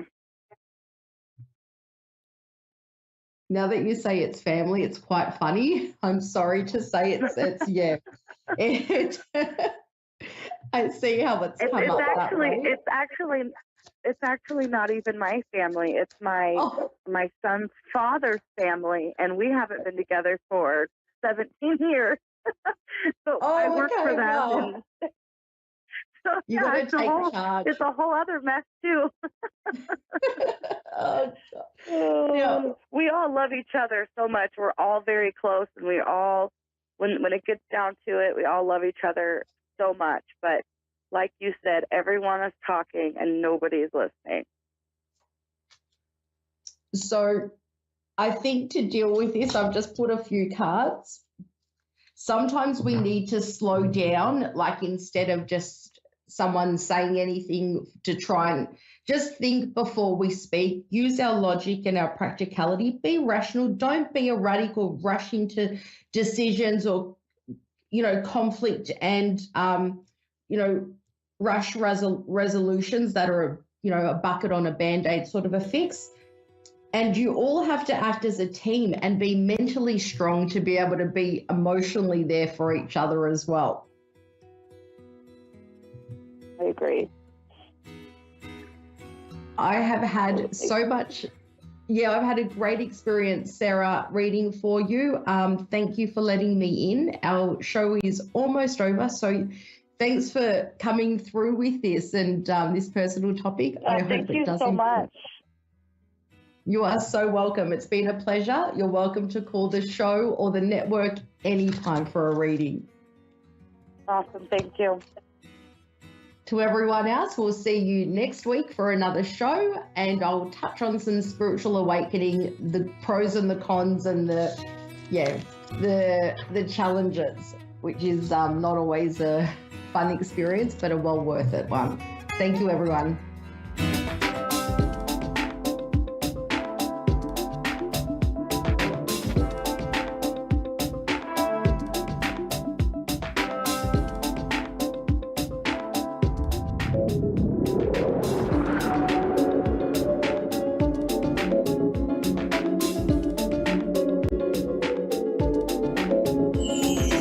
You're listening to A1R Psychic Radio, Earth's #1 psychic radio network, and watching Moonstruck TV, enlightening television.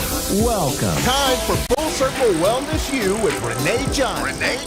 Live from FullCircleWellnessU.net. Connect direct. In North America, dial 888. You're listening to A1R Psychic Radio, Earth's #1 psychic radio network, and watching Moonstruck TV, enlightening television. Welcome. Time for Your Time to Shine with Julie Yeager-Walker. Live from Wings of Souls with Julie.com. Connect direct. In North America, dial 888-454-2751. In London, 20-3519-2158. In Sydney, dial 02-8488-3147. Or online, contact us through our Facebook page, facebook.com/psychic radio. Or one of our websites, askoneradio.com or moonstruck.tv. This is Your Time to Shine on A1R, the Ask One Radio Network. Good evening, everyone, and welcome to Your Time to Shine, a radio show designed to help you explore your own divine gifts. I am so happy that you are here with me this evening. I hope you are all doing well. I hope you enjoyed the celebration of 4th of July, Independence Day in America, or Canada Day. I hope all of you enjoyed whatever it was that you were doing this weekend.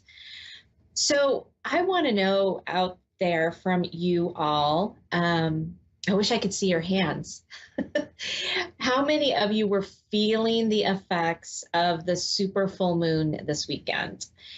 So I had forgotten about it actually until it was done and over, and I was having a tough weekend. I just felt like there was something going on, something was coming, something was off, and I kept using all my tools. Nope, return to sender, not mine, return to sender, not mine.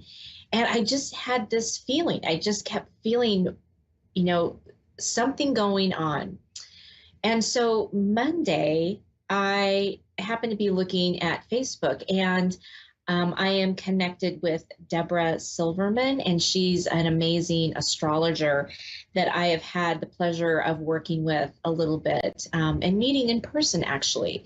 And I came across a post that she had done, and it just resonated with me. And this feeling is still kind of sticky with me, even through today.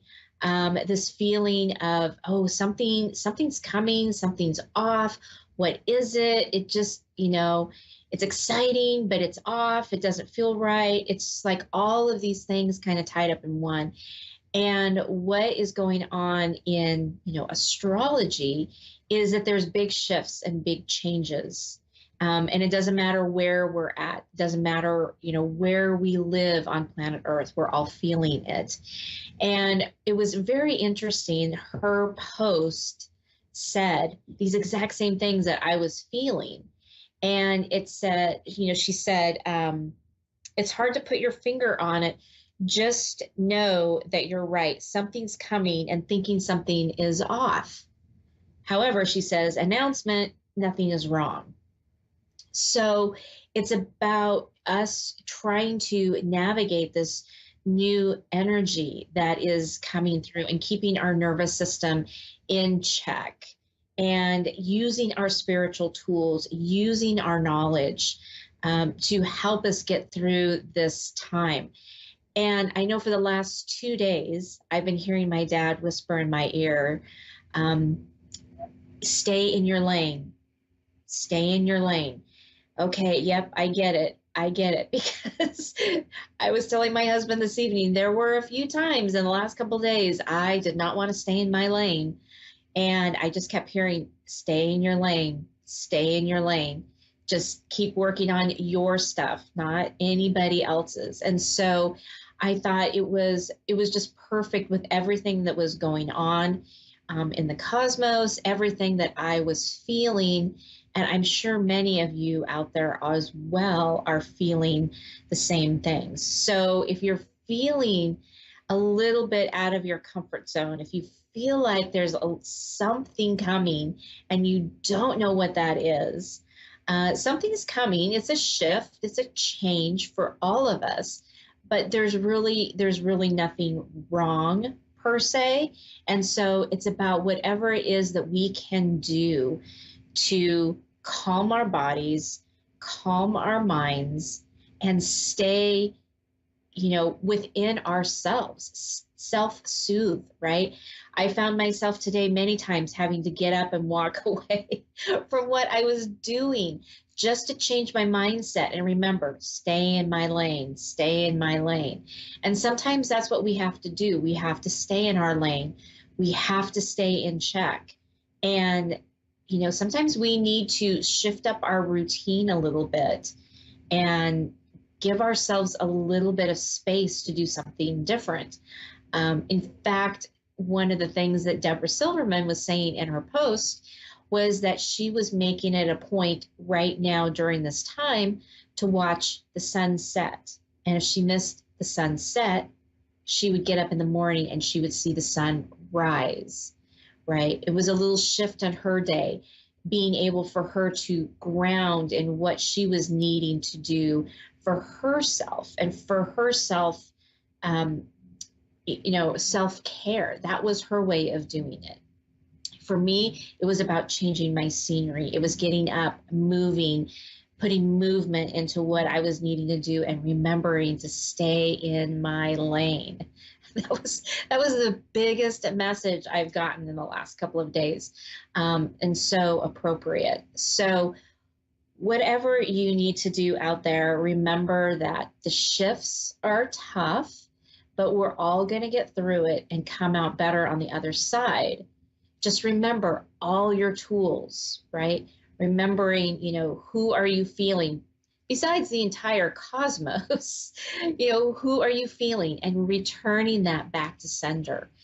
Getting your nervous systems to calm down. Again, I love to use the figure 8 method to do my calming and to get my nervous system back in alignment. Maybe for you, that's getting out and taking a walk in nature, hugging a tree. That's another one that does it really.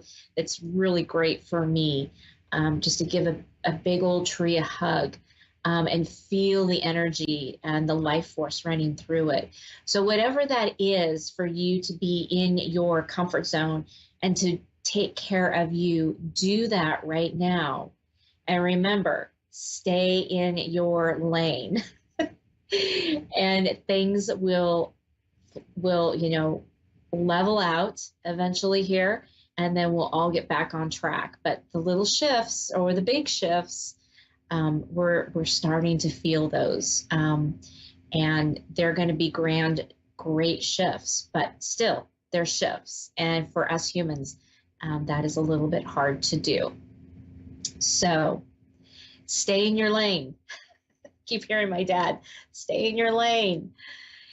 Oh, anyway, I hope that was helpful for you. I know it was helpful for me when I saw it. It made me at least think I wasn't crazy. There was a reason for why I was feeling the way I was. All right, we are going to go to the phone lines right now.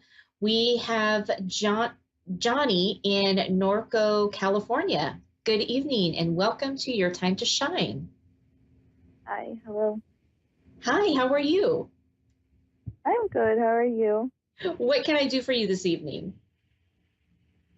If possible, I would like to do a mediumship. Okay. Do you have a specific question or something that you would like me to focus on? No, I just would like to connect, if anything. Okay. Perfect. All right. There's just going to be a couple minutes of silence as I tune in to see what messages are going to come in for you. So while I do that, a little moment of silence, and then I'll be right back with you, okay? Awesome. Thank you. Okay.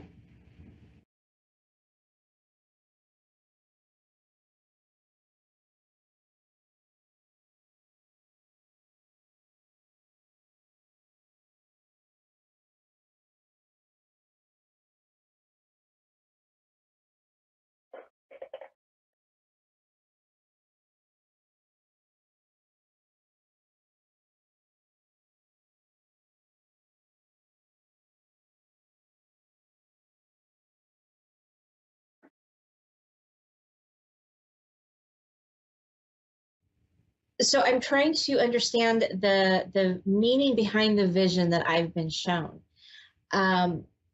It's almost like from my childhood, I remember I think it was a commercial of a young girl holding a basket, and she's as she's walking along, she's stringing the flowers, she's dropping the flowers, and she is singing and she's happy and she's in her own little world.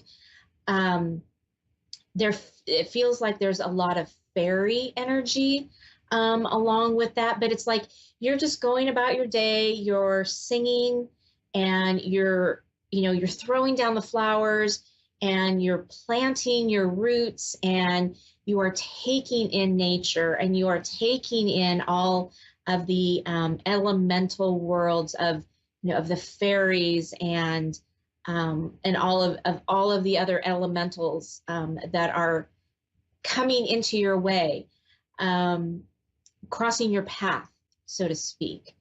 And so it's for me, what that is saying is that it's just this vision of going along your merry way, right?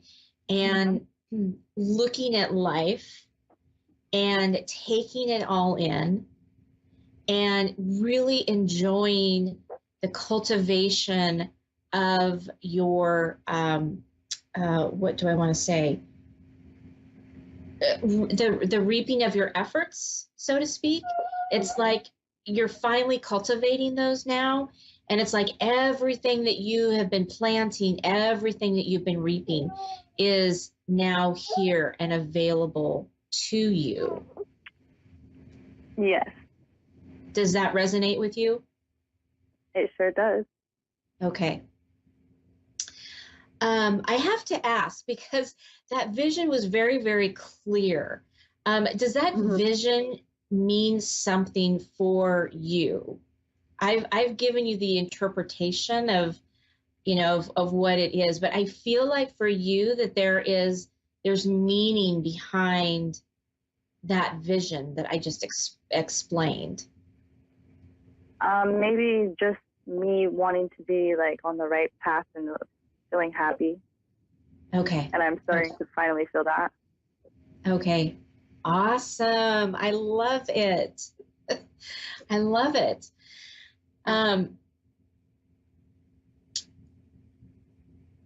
So what they're showing me is just like, it's like a continuation of that. So everything that you have been manifesting, all the seeds that you've been planting are now starting to sprout and now coming into it. And you're physically seeing those results, which, makes it even better, right? I mean, you can see, when you plant a flower, you get the little sprout and you're like, oh, that's so exciting.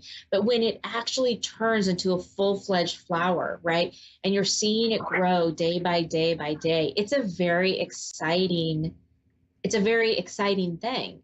And it feels like that's where you are in your life. You're seeing this little seed sprout and it's growing, and every day it's changing and blossoming and flowering. And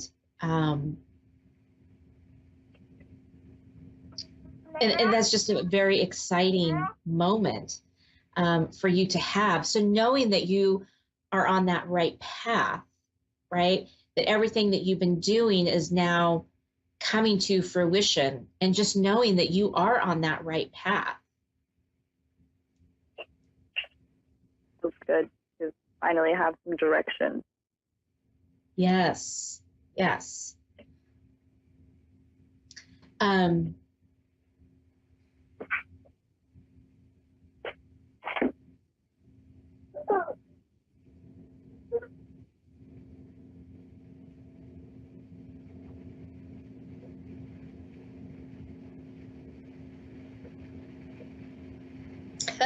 So I heard that you've been feeling a little salty lately. Salty? Salty. Yeah. Funny. Yeah, that that you've just I don't know if it's you've had a way about you or there's something, but the word you're a little salty this week has it's coming through. Spirit has a sense of humor, no doubt.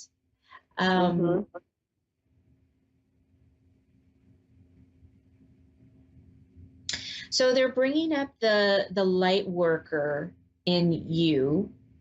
Are you working on a business right now? No, but I'm in the process of trying to find where I want to go with my career or work or anything. Okay.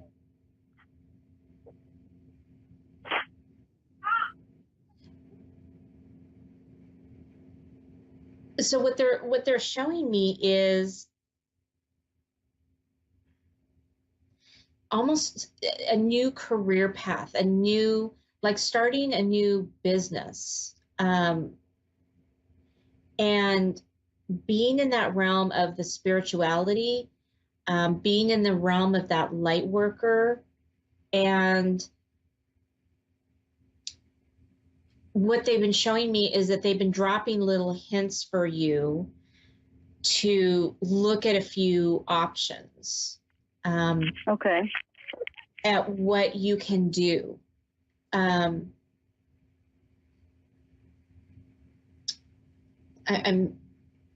looking to see what they have to say around that.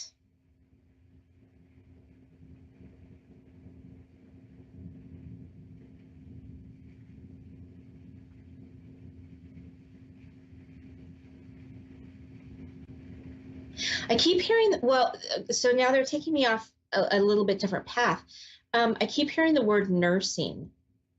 Are you currently in the medical field or nursing, or? I'm not currently, nothing like that. I don't think I would be brave just because I have a weak stomach to certain things. Me too. It's that piece of it. It's that caregiver piece, right? Of being in that space of caring for somebody, for working with them, in that realm. Is that something that you're looking at doing? It's funny because I just recently signed up for this app that you kind of go and help old people do tasks, and it's called Papa. So that must be what. Yep. What they're talking about. Yes. It's that helping hand. It's that. So now they're bringing me kind of full circle with the light worker, right? It's getting out into that community and being that person, being that that caregiver, that helper, right? Being somebody's bright light during the day. And so this is what you're doing is a little bit of an offshoot from that piece of it.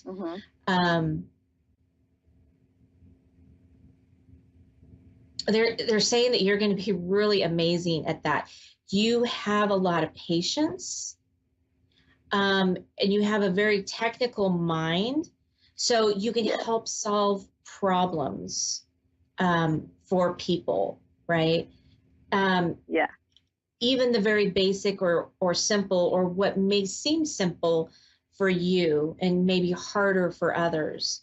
But your mind will get in there and be able to dissect everything, like all the little pieces, so that it's like a puzzle and you can put it together for them, right? And so that's what this piece is going to bring to you. It's going to bring you a lot of joy and almost this lightness or this freedom, right? Because you're essentially giving back, right? You're giving back to your community. You're giving back to people around you. And therefore, that light worker piece. Okay.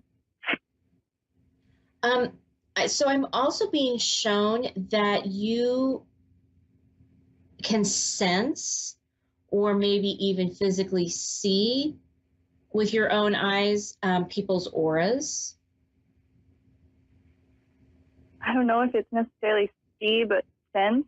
I'm pretty sure that, I've always kind of had like a way of feeling people out really well. Okay. Or reading them, I would say. Yeah, right. What they're showing me is that you're actually reading their auras. You're sensing, and essentially that's just sensing, right? Emotions, right? But it goes a little bit deeper than just sensing an emotion, because there's a reason behind that emotion, and you're able to see what that is by reading their auras. So you might start looking into what the different color of auras mean. And because I think that's going to help you when you're reading people, right? When you are looking to see what you can do to help and to assist, it's going to give you a really clear insight to how they're feeling, what they're going through in that day, in that moment. And it's going to be able to help you assist with them a lot easier.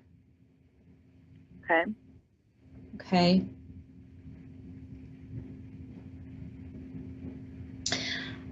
They're showing me too that once you start down that path, that you can actually do some aura healing for people, whether that be like physically, like, having them be in front of you and working the energy of their aura and healing it and clearing it. And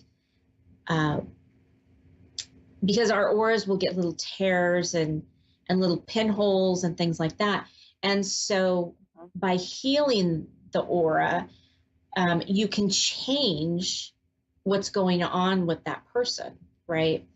It's a kind of a healing modality. So I'm being shown that down the road that will actually just come naturally to you, that you can help people in that way as well.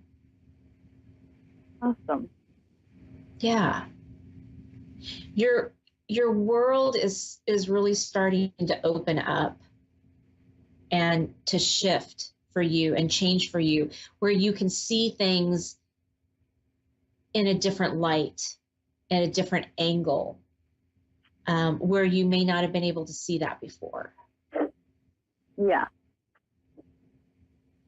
And as you're growing and you're shifting and you're changing, all of these other things are coming along for the ride, so to speak.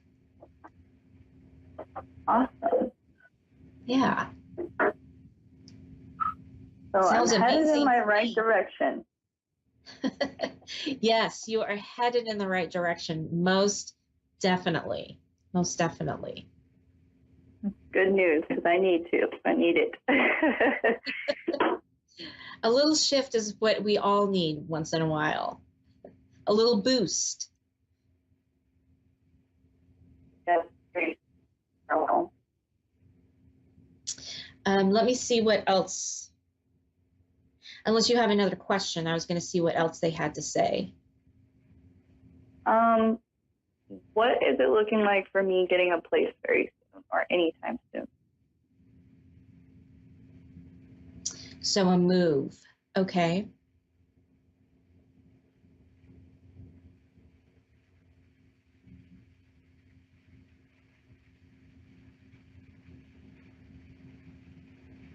So what I'm being shown is it's coming, but it's taking a little bit of time to put all the necessary pieces and people in alignment to get that where you need it to be.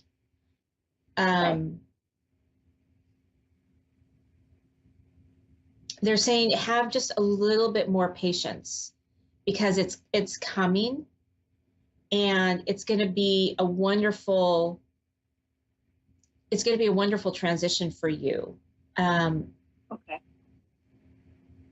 It's almost like what they're showing me is that you're going to get out and you're going to start working with this app, and you're going to start working with people in your community.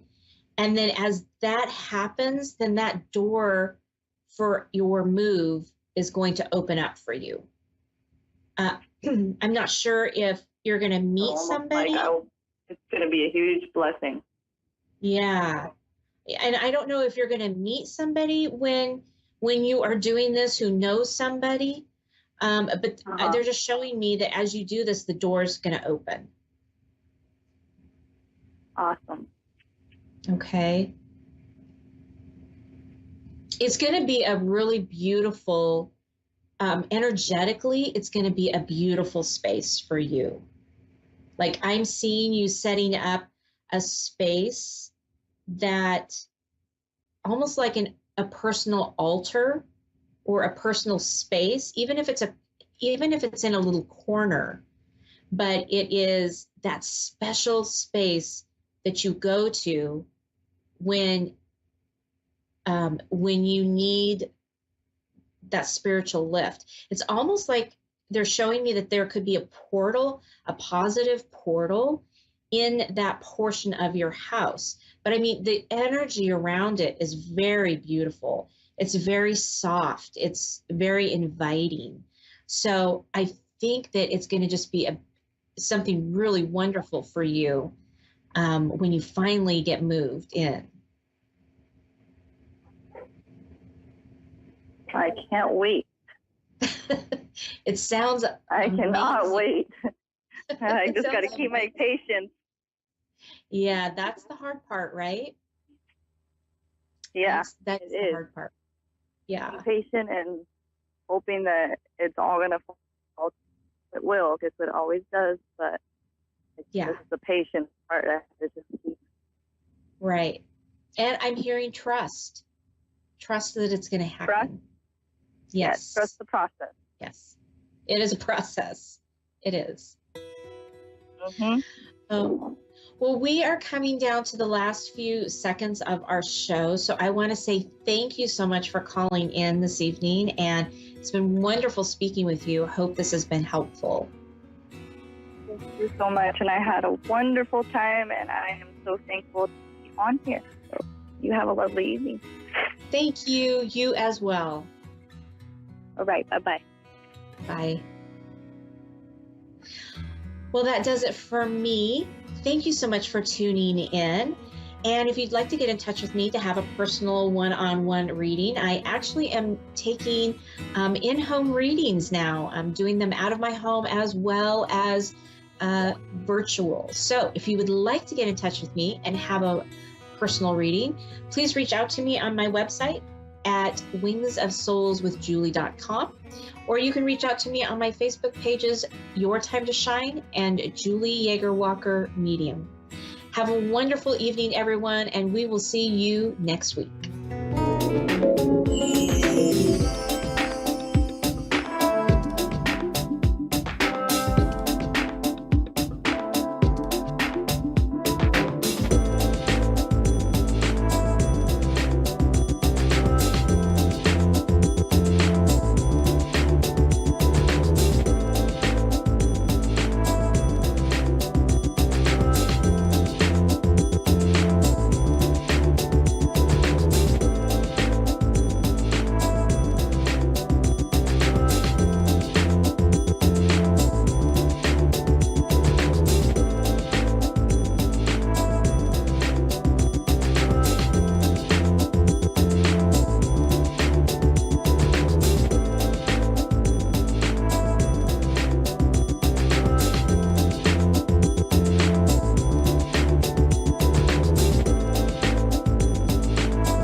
You're listening to A1R Psychic Radio, Earth's #1 psychic radio network, and watching Moonstruck TV and Lightning Television. Welcome. Time for Full Circle Wellness U with Renee John. Renee John. Live from FullCircleWellnessU.net. Connect direct. In North America, dial 888-454-2751. In London, 20-3519-2158. In Sydney, dial 02-8488-3147. Or online, contact us through our Facebook page, facebook.com/psychic radio. Or one of our websites, askoneradio.com or moonstruck.tv. This is Full Circle Wellness U on A1R, the Ask One Radio Network.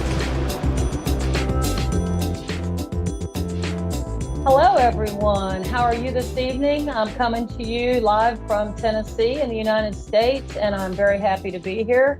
I cannot believe it's already been another week since our last show, and I'm very eager to get started. So with that, I'd like to say, I'm always talking to Spirit and waiting for answers, and today was no different. I was waiting and waiting and waiting, and really kind of things were silent. And I thought that was really interesting. I was out in the garden even, and still, maybe I was just too hot. It's very hot here.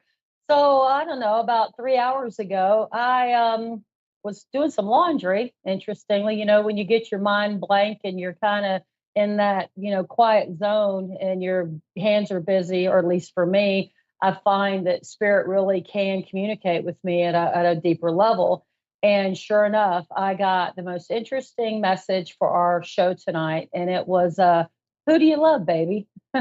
So on that happy note, I looked up the song or the lyrics, and I don't think the lyrics are about this message. I think the message is, who do you love? As in, who do you give your attention to? Who do you focus on? Who do you allow to get into your energetic space? Who are the people in your life that you really dedicate yourself to? Is it your spouse? Is it your mate? Is it your friends? Is it your children? Is it your work people? Who is it? And what I got when I asked that question of myself is, the most important person that we should love, the most important human that we should love, is ourself first. And I don't mean like conceited, I'm all that, in a bag of chips. I mean, who do you take care of? Do you take care of yourself? Do you nurture yourself? Do you take time to sit with Spirit? Do you pray? Do you meditate? How do you take care of your body? Do you nurture yourself with good, healthy foods? Do you drink plenty of water every day so that you can keep your liver from being dehydrated and the rest of your body healthy and strong? Do you pamper yourself sometimes? And again, not all the time, but do you dress to please yourself? Do you cut your hair the way you want it, regardless of what others think? Do you speak your truth? Do you feel repressed? Do you feel like something holds you back? Are you able to look in the mirror honestly? And I challenge you to do this and say, I really love you. I love you. To look at yourself, use your name. And, for me, I stand in the mirror and I say, I love you, Renee. It took me quite a while to be comfortable with that. I had some teachers that challenged me to do that years ago when I was studying hypnosis. And I thought, that's easy. I can do that. It was not easy. It was very difficult. And when I would try it, old memories would come up. And those old memories and things would beat me up really bad. Mistakes. I felt that I had made choices that weren't probably the best at the time, situations that maybe I should have bowed out of, but I stayed and allowed others to abuse me, physically, emotionally, and spiritually. And I found that I had a lot of regret, a lot of guilt, a lot of anger. And at those times, I would notice, I get that sick feeling, like couldn't swallow, couldn't speak. Maybe my chest would hurt. Oh, my stomach hurt me so bad back in the day. I had a lot of digestive problems. They called it irritable bowel. It really wasn't. It was a lot of it was emotional stress, physical stress, and then of course dietary. Always monosodium glutamate's like my number one enemy.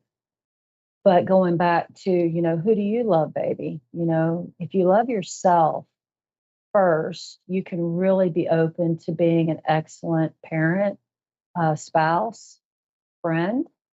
It's very hard to give from an empty place. So, I just like to say and share that from this moment forward, when you're thinking thoughts that tear you down, whether it's the way you look, the way you behave, whatever it is, flip that switch and tell yourself, in the past, I may have thought that, but today I know that I'm a great person. I'm doing the best I can with what I have to work with. I'm learning more every day about taking care of myself, and I'm compassionate and generous, and I truly love my fellow people, my fellow man. I love animals. I love the planet. I know 99.999% of everybody listening to this are really fantastic people. And I really encourage you to start talking to yourself this way. Because if you love you and you're setting out on this journey to find your tribe, the right people, well, guess what? They're going to gravitate towards you. It's like a magnet and steel, they're just going to come together. You're going to come together with them because you're putting that out there, and they're going to receive it, and they're that same vibration. And you know how that works, right? So if you're up here and they're down here, you're going to bring them up to meet you. Or if they're up here and you're down here and they're vibrating high, they're going to bring you up to meet them. And when that happens, you have these beautiful relationships. You have amazing experiences with people who are like-minded. You can speak your truth. You don't have to worry about people thinking you're weird or crazy. Trust me, I know what that's like. I've been accused of that a lot, and I kind of embrace my crazy weirdness, and that's okay because I love Renee, but I also love all of you. I love my husband. I love my children. I love my friends. I love this beautiful, big, beautiful blue ball we live on. And I just have to remind myself too, who do I love? Love me first, and everything else follows. It's absolutely amazing when you raise your vibration that things just start to vibrate along with you. If you're looking for love, you'll find it. If you're looking for that perfect job, that perfect home, I had a caller last week, German, if you're listening. I'm sorry we had such a hard time communicating with one another. But you have the ability to have that perfect home, that perfect relationship. We all do. And we have to start with ourselves. If you want to attract somebody wonderful and fun and sassy, be that wonderful, fun, and sassy person. If you want honesty and truth and loyalty, then have that, be that honest, truthful, loyal person that you're looking for. If you're just looking for somebody that's, an adrenaline junkie and you're that kind of person, well, put that vibration out there. You want to bungee jump and skydive, and hey, raise your vibration and bring that in as well. It's incredible what we can do when we set our mind right. It really is. And I'm walking living proof of that. I was to be in a wheelchair 22, 23 years ago. And I'm not only in a wheelchair, I've never been in a wheelchair, not even a scooter. I've been out in that garden.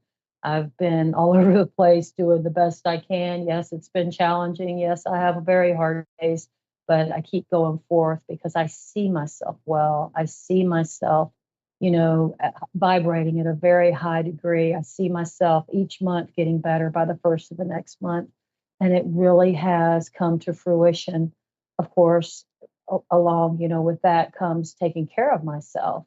And that's where the nutrition comes in. That's where loving your liver comes in and taking care and detoxing your liver and your body, drinking enough water, getting plenty of rest, going to bed instead of sitting up all night, intermittent fasting.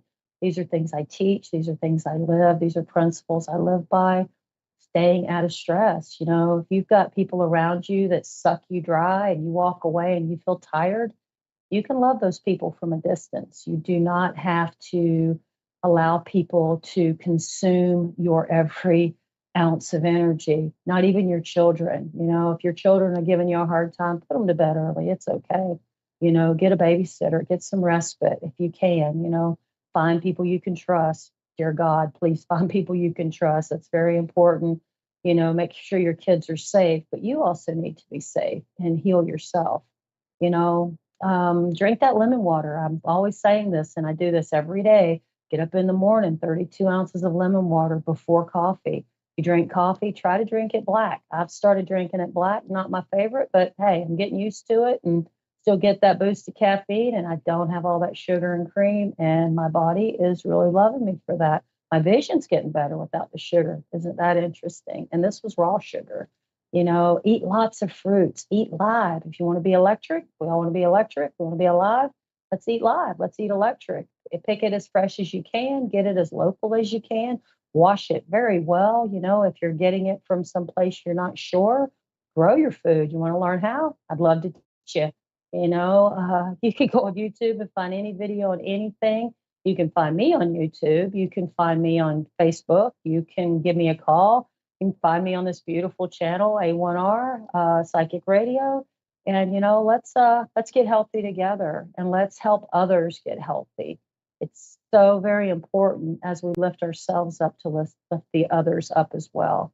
And again, going back to not allowing people to take your power. Men and women, but women in general oftentimes get squashed. We get pushed down. We get, I don't know, just kind of held back. We're not allowed to always be who we are. This is 2023, and things have changed and are changing more. And it's so important for us women to encourage other women, especially the younger ones, to really step up, step out, be who they came here to be and not hold back. We, as humans, need to remember that we're spirit beings first. We're always in the spirit first.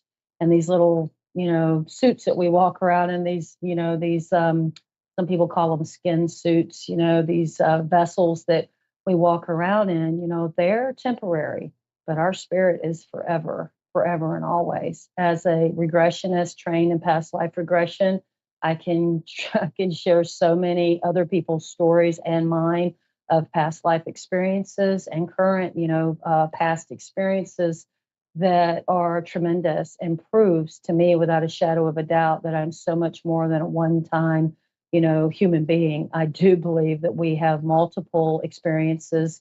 We continuously come back. I also believe we go home, we go back to school, we get re-educated, we relearn, we make a new plan, and we come back again.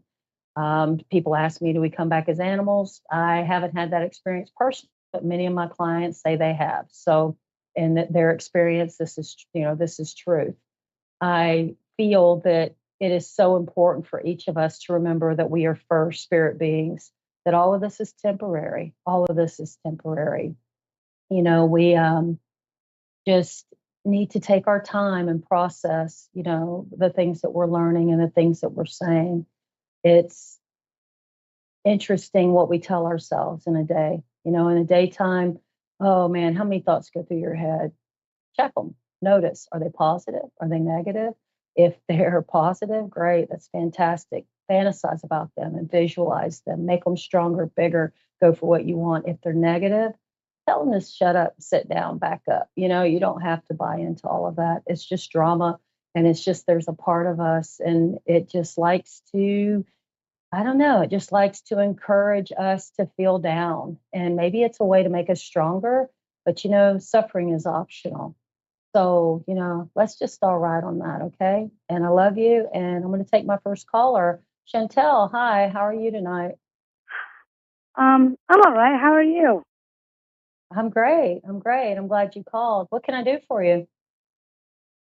So I've lost so many spirits, so many people in the past couple of years. Past 2 years, I've lost over 17 people, and I'm just desperate for some guidance from them. And I just don't know what else to do. I'm at my. I am so sorry to hear that. My heart goes out to you. I've lost not that many people, but I sure have lost quite a few in these last years, and in my lifetime, very many. I'm probably older than you. I've lost a lot of very precious people in this last few years. I've lost quite a few senselessly, and they're the hardest, aren't they? Yeah, it gets worse the older I get, I think. It is. It's very hard to understand. But I have to tell you, I drew an angel card before I started. Here's my angel deck. It's messages from your angels during virtue. And I drew an angel card before I started, and I wasn't sure who would be calling in or if I would be sharing this card, but I think you're going to find it perfect for you. And can I read it to you? Would that be okay? Yes, please.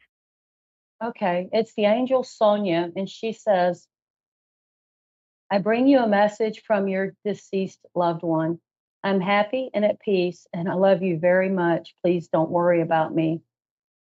The message is, your heart has been heavy with grief, and I'm here to reassure you. I am a guardian angel of your deceased loved one, and I want you to know that there is no reason for you to worry. Your loved one is very happy and is adjusted to the transition very well. There is no anger nor upset directed towards you, only love and understanding. You have done nothing wrong, dear one, so please don't blame yourself in any way. You did everything that you could, and your loved one has asked me to share this appreciation with you. You and your loved one will share great love between your souls. That love could never die. Although you miss your loved one, physical presence, you already connected spiritually in your dreams, as well as through feeling, hearing, smelling, and seeing your loved one's essence. Your loved one is alive as you are, even more alive in many ways. Relieved of earthly cares or bodily pains, this loved one is freer and happier than ever. As soon as you complete your life's purpose in your time to make the transition, you will be reunited. In the meantime, please know that your loved one is with you often, and with the angels, they surround you continuously. That's See beautiful. that? Yeah. That was really beautiful. I laid that card down and I thought, when the person called that needed it, it would be right here. And I'm glad that I actually was led to draw that card tonight. I don't always draw a card before my show, but I just really, my cards sit over here beside me and something had me, reach for that. And what I have to say to you is they're free. They're all free. They're not questioning, worrying, concerned. People, always tell me, my grandmother, I feel like she's so worried about me and she's, pacing the floor trying to get to me. And in my opinion, that's not so. When we leave this Yeah. place, we're So like free. so I am also like a medium myself. But I can't get through to my people. I cannot. None of my people I cannot communicate with them, and I'm just confused by it because everyone else's spirit world are like so loud, and I'm like, you know what I mean? And I pass these messages on to other people, but it's like, man, I would love to have a message from the other side for me. You know what I mean? Like, I love the gifts. I love the light that I can, and the love I can give from the other side to transit, like how you do it. Like to give that love back to the world with the broken, like for their lostness of, in the world today. But like I'm just so confused why so many people have been just gone from me. But I'm just sitting right now in front of my little cousin's window where he passed away, and that's why I'm like, wow, it's crazy. Oh, honey, I I'm know so he's in a sorry. bad place. I'm really sorry that you're suffering like this. When you dream at night, are you picking up on these folks? I mean, Well, so my brother Dominic, actually, he was murdered 2 years ago, and that was the first thing that got into that popped into my head about that because he says I'm coming to you in your dreams, and nothing I have nothing to do with it, because the family was tripping because the day he went missing, I heard him spiritually and say he needed help. And so I went straight to the family and I said, dude, he's lost his cold and we need to help him. And then they didn't even find them until like a year. And then it's like I've been shunned from them. And they're just my native family, like my adopted family. And that grew, and like my heart's crushed because he was my most favorite human. Like he was like, I was my soul brother, you know, like, and I was, you know, I was passing out flyers every time I could, you know, like I was trying my damnedest to find him. And then since his soul came to me for help, because he knew he can get through my channel, I got, you know what I mean? And it's just really heartbreaking because I'm not an evil person. I want to interject something here. I'd love to continue this with you after the show. I've only got a few more minutes, and I'm going to stay with you, but we've just got 2 minutes. So if you would like to continue talking to me, you're welcome to call me or reach out to me on Facebook or however you want to. I keep picking up on something around a black truck and him standing behind it, and I'm feeling very emotional with this. I feel like I want to clutch my chest. Like there's just so much pressure in my chest. And your compassion is incredible. I feel that as well. And I can tell you, for me, oftentimes I can't read myself either. And I believe there's a lot of mediums, psychics who would tell you the same thing. I'm also a phenomenal Reiki healer. I mean, I heal and I put my hands on people and it's amazing. But trying to work on myself, it's a joke and it's so frustrating. But I've learned if I get out of my way, you know, if I can get out of my way, we've got 60 seconds. I'm so sorry. Please call me. You know, I'm going to give you my number, my actual number. You got a pen? No, I do not. Not right now. It's all in the house, and I don't dare to go in there when we call. Well, reach out to me. It's Full Circle Wellness on Facebook or Renee Johnson, and you'll see my spiral behind me, my black spiral on purple, and you'll see my face. I think I'm dressed in blue. But please reach back out to me, okay? We've got 30 seconds. So I'm just going to kind of wind down. Thank you. Call me. Yeah, you take care, honey. I'll be thinking about you and sending you lots of love. Take care. Good night. Same. So everyone, you know, if you've got something in your heart and you need to, you know, have a reading or just, you know, talk it out, holler at me, okay? Full Circle Wellness. I feel for you. I really do. I have nothing but compassion and love for each of you. You'll have a beautiful night, and I love you. You take care. I'll see you next Wednesday. Good night.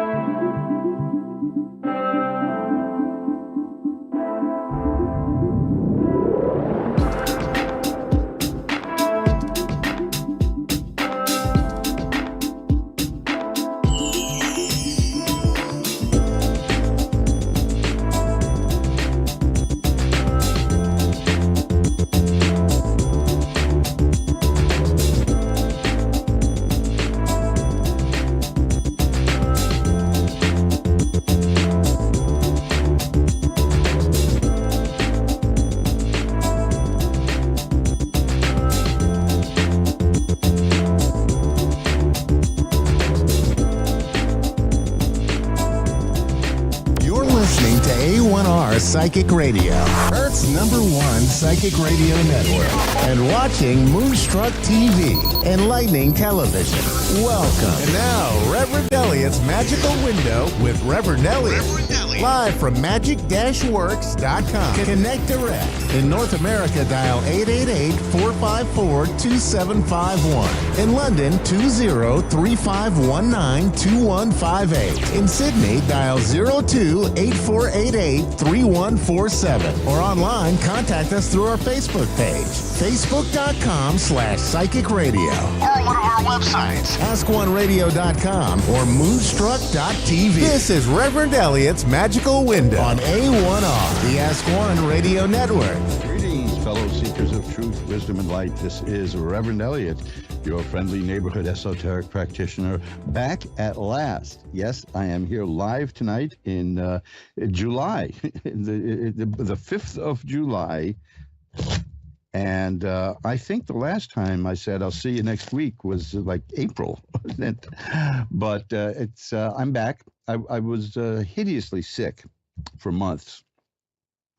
There was an outbreak of flu here in New York City. I checked with the Department of Health, and I saw the chart, and I noticed that just about the point where the flu went away is when I got it. See, always a contrarian, never going with the crowd, and I got it, and it knocked me out for like 3 months, and then it was replaced by an upper respiratory infection, and man, that it was unbelievable. But I'm here. I had a flu last year in March, and I had a flu this year in March, and this one was pretty bad. The thing is that it didn't last as long as it seems, because what happened was that it took my voice away, so I couldn't do it. It's very hard to do a show on radio with sign language, so I couldn't do it.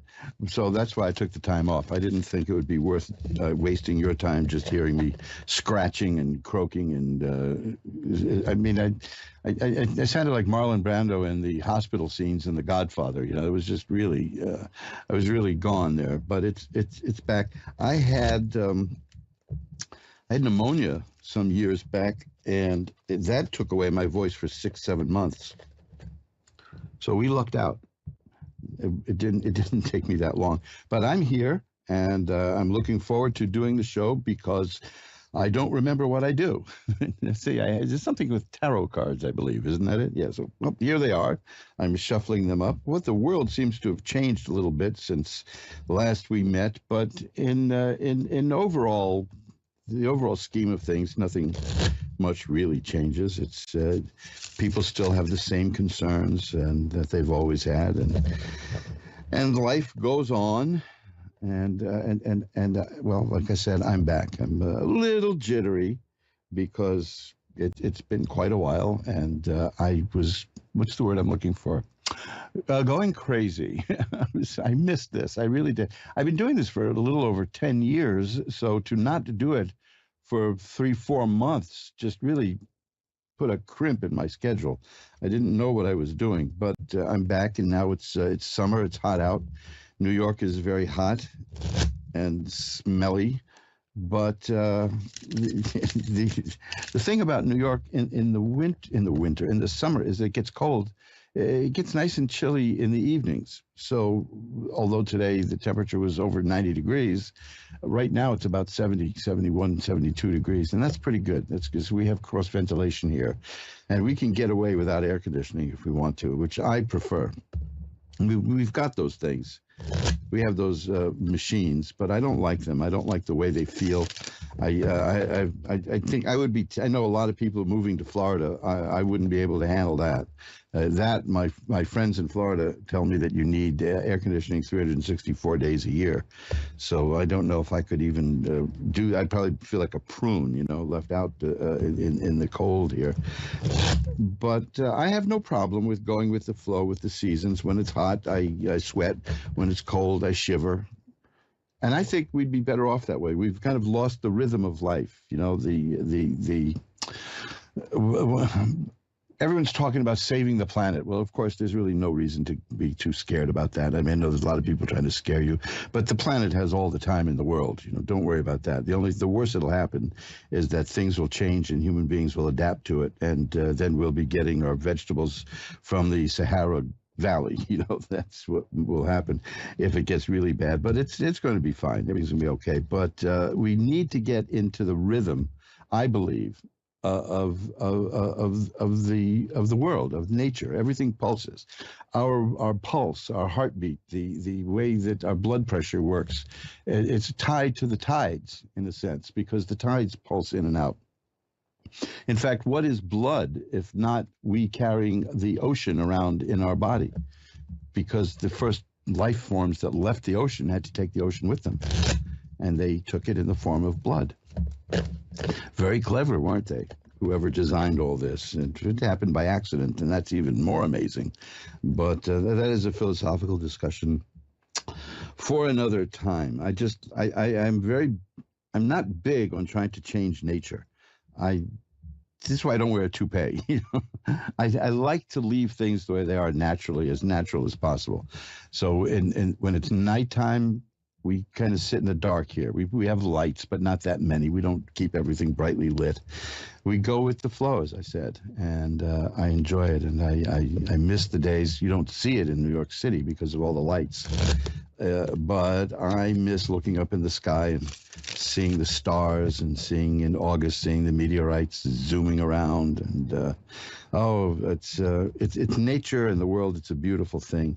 And when you're stuck lying in bed for 3 months, you start to think about all these things, about the rhythms of the world, the up and down, and here we are. So I'm glad to be back. I missed you all. A special thanks to all the folks out there who contacted me by text message and by email over the last few months to inquire as to the state of my health and to encourage me. Well, you did good, because I'm here, and you helped. You certainly made me feel better. I'm sitting here in the little studio, and let's see, I have my little truck. There it is, filled with Pez. There you hear, just munching on the Pez right now. In fact, keeps my mouth from being a little too dry. But we've got the tarot cards here, and what I'd like to do now is just get right to the readings. How's that? It's been so long. I mean, it's been so long since I've done this that I say, let's just jump into it. I didn't even do any private readings. I did maybe 2 private readings since the end of February, because again, I do a lot of that over the phone and Skype. And if you can't hear me, what's the point? So why don't we just ring our bell 3 times to declare sacred space and get into the readings. Okay. Now, I'm all set, but what I need is for a caller to call, is somebody to call. So I'm gonna just vamp a little bit until we get somebody on the line. One of the things I wanted to talk about, because I did a lot of listening to news and news on radio and television, I've noticed a pretty horrible trend in communication, which is, I don't know where it started from, but it's news people stopping in the middle of a story and saying, and guess what? Now, I'm in the tarot business here, so I do look into guess what, but I don't know why they do that. Why do they stop in the middle of a story and say, and guess what? Like I picture this, like if I go out to get some groceries and I come back and I say to my wife, hey, you know something, I met this really interesting woman at the store, and guess what? That would be the last thing I ever say. Nobody wants to hear that. She would know what to do. So no, don't. I wish they would just stop that. We're not 4 years old. I don't need the president saying to me, and guess what? And I don't need news people saying, and guess what? I just tell me, whatever it is, I can handle it. I assure you, I can handle it. Well, we're all set now. We've had our bell, that one, right? 3 times to declare sacred space. And Shobha in Madison. Boy, Shobha, did I mess your name up, didn't I? Shobha. Yes, Hi. That's I'm okay. very sorry about that. I as someone whose name used to get messed up all the time, I feel very guilty every time I do that. So how's Madison, Wisconsin tonight? Oh, pretty good. Excellent. Did you have a good 4th? Yes, it's quiet. That's okay. Beautiful. What can I look at for you tonight? My work. Okay. What would you like to know? Well, I don't know. Tell me what comes up for work. Fair enough. Let's see. My current job or future job or whatever. Well, I've got an interesting card here. First is the 3 of Coins. The 3 of Coins is about completing a job, doing a job. Sometimes it means a project, a temporary project or a temporary work, but it means doing something and completing it. Have you done something recently that you completed in terms of your career and work? No, I don't think so. Okay, well, you may get an assignment then of some sort, or something new to do. And it won't be a full-time thing, but it's something that you will do very well at, and you'll succeed, and that will lead you to other things. Okay. Now, the Queen of Rods is here, and that's good. The Queen is the person who's in control, and the rods are about work and career, so that's good. And the Page of Rods here. This is telling me, yeah, these cards coming after the Three of Coins is telling me that you may get like a temporary job, a temp position of some sort if you're looking for something like that, but it's going to lead to something more permanent. That's very clear in these cards with the Page of Rods and the Queen of Rods. And then the next card is the World, which is assured success. The Five of Coins. Have you been having financial difficulties lately? Well, not terribly, but it can always get better. Okay, but it was something that's concerning you. Yes. Okay, well, because that's underneath all of this, but it's just like the base of it. That's followed by the Six of Rods, though. So you've got the Five of Coins, which is a concern over money problems, and then the Six of Rods. Rods, again, are about work and career. That's a card of triumph and success, which is indicated in the Three of Coins also. So I think you're headed for a period where you're going to find a new job that is going to be maybe a temporary position, but you'll do so well at it that it'll lead to other things. It sounds good. And let me tell you this is going to be very good, because there's two cards here that I want to make very clear that you hear, because it's important. One is the Ten of Swords, and the Ten of Swords, although it's a nasty looking card, it means that the worst is over. You've been through some rough times and the worst is over. The next card is the Nine of Cups, and that is a card of enjoyment and fulfillment and happiness and luxury. The person in that card knows how to live and enjoys it. So I think that the worries and the troubles are coming to an end, and you're entering a period that's going to be very good for you. And it'll all be heralded by an offer for some work to do on a temporary project that you will make the most out of. Okay? Sounds very promising. Thank you so much. I appreciate it. My pleasure. It looks very, very good, and I'm happy to see that. Oh, here's one just with the Six of Coins. It confirms that there's money coming your way. So there you go. Mm-hmm. All right. Sounds perfect. Thank you so much. My pleasure. Bye-bye now. Sorry about mangling your name. I didn't mean to do that. Bye-bye now. And let's shuffle up the cards again. Well, you're listening to Reverend Elliot's Magical Window, the show that comes on 3 times a year, apparently.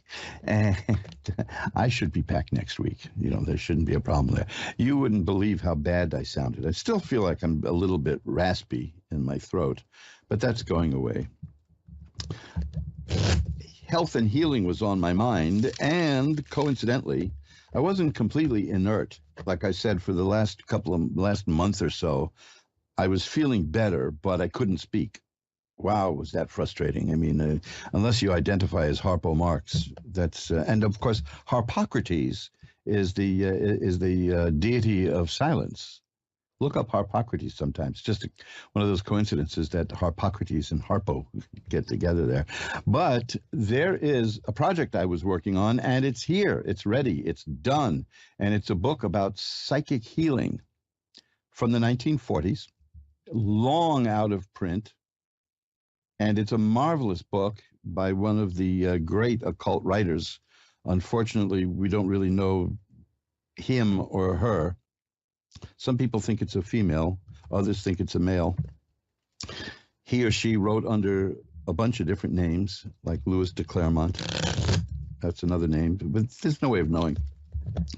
I do know I did my research, and there was no copyright on it anymore, so I figured this is time for the world to see this again. If you go to magic-works.com, this book is not available yet at Amazon. If you go to Mojo Academy, no, that you can see it there too, but the easiest way is magic-works.com. Mojo Academy is the publishing arm, but go to my magic website, magic-works.com, and right there at the top of that page you'll see this just in, and there's a little notice for this book, and it's got a long title, but it's psychic healing is the germane part, and it's you can get it now before Amazon has it, right from the printing plant for a 15% discount. You just use the checkout code WELCOME15. All the instructions are right there. So please take a look at that. Health has been on my mind because I was deteriorating, and I'm back now. I have a few medical checkups to go. You know, at my advanced age, I can't just simply brush this off like I did back in the Hoover administration.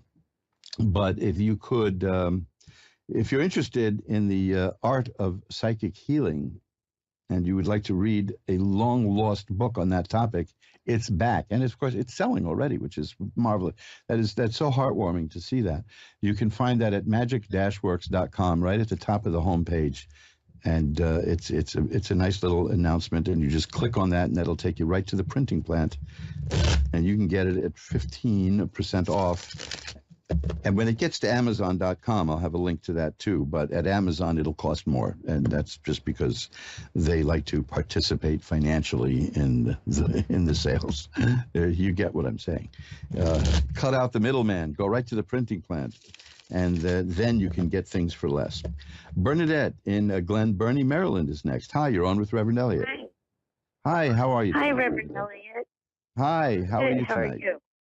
Well, I'm Good. glad to be here. I'm glad to be here. You know, I started to lose all sense of time because my week revolves around doing the show.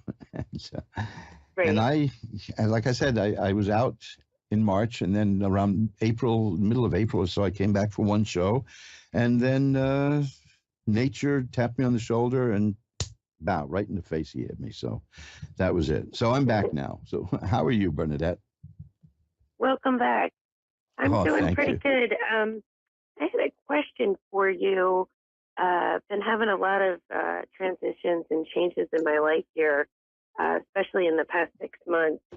And I filed for divorce back in January, and I've been torn on what path to take with that. Like I don't know if I should continue with my husband on our marriage together, if we're going to be back together. And you're bringing up health. That's another good one. I've had questions. Been having some health things going on. So I just didn't know what you might pick up on. Well, usually when people ask me a question about a relationship like that, they know what the answer is that they want. So the best I can do, because I wouldn't let the cards tell you what to do, but you could look at, if I follow this path, what will it look like in my life is one way to do it. But generally, I mean, you already filed for divorce, you said. Yes. And so you obviously have qualms about this whole marriage, you know, so what can I tell you? The card I have here is the tower struck by lightning, and that is about something that is shattered and coming apart. So that's perfectly apt here. This is not necessarily a bad thing in life. I was just I was reading something about divorce today, and they constantly do it from the angle of how sad that is, but it can be quite liberating if you're in a really bad situation. So I don't like it when people treat it as, oh, that's terrible, because it could be the best thing you could do. I don't know. Right. But this is showing me that it's inevitable. I mean, that this has happened. Something has happened already that has shattered your faith, correct? Right. And see, the next card I have is the Eight of Cups and the Six of Swords. Now, these are both cards about people leaving where they are and heading to where they want to be. Okay. Now, again, that you don't have to take that literally as like moving out, you see, because it's telling me that you're going to find the solution you want. You're going to get to where you get what it is that you want. And that could be the divorce or not, you see. But chances are you know that you did all this for a reason, and a damn good one, because it's not a move to be taken lightly at all. Right. And it's difficult. I moved out with the kids. Yeah. Mm-hmm. So the Two of Coins this is a card that isn't going to help you at all. Okay, it's not going to hurt you, but it isn't going to help you. Okay, you're not going to hear anything that you don't know when I tell you what the Two of Coins is. It's about juggling and balancing a situation to try to figure out what to do. Sometimes it means it in terms of money, like getting credit or something, but also on a larger level, it's about trying to balance competing interests and see which way you want to go. And that's where you are. You don't know yet, and that's a good thing because you're not being dogmatic about it. You're taking this extremely seriously. That's what I mean. Yes. Seriously enough that you're calling a complete stranger and talking about it. You see, that's one of that's true. I mean, this is the thing that's important is that is people asking. Now, I need to ask you one question here. Because this is a card that comes up when people talk about divorces quite frequently.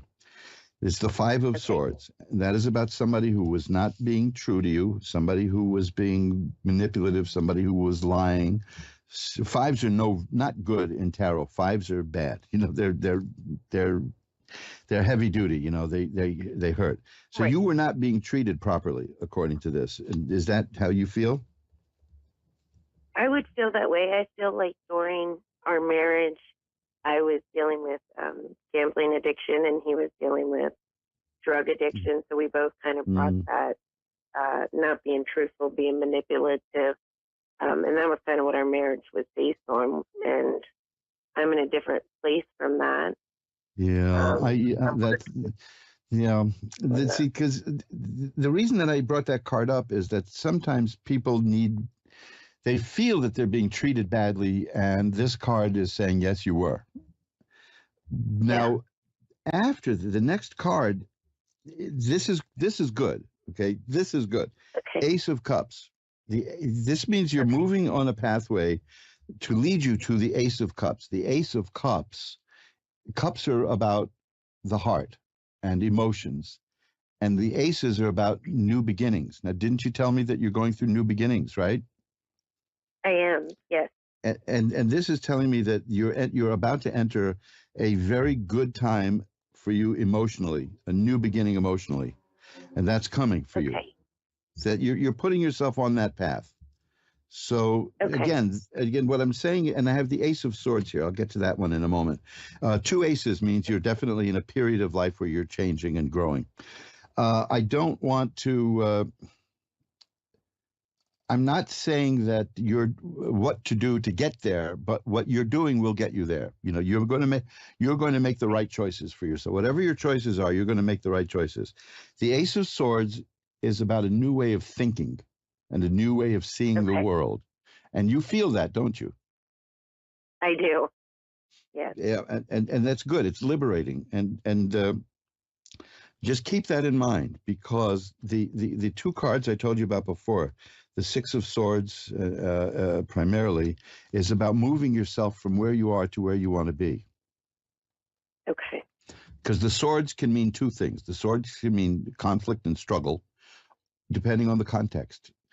And in this case, it refers to mental activity and thoughts. Okay. And you're using your mind, you're using your willpower, you're using your abilities to get from where you are to where you want to be. And according to these cards, you are going to get there.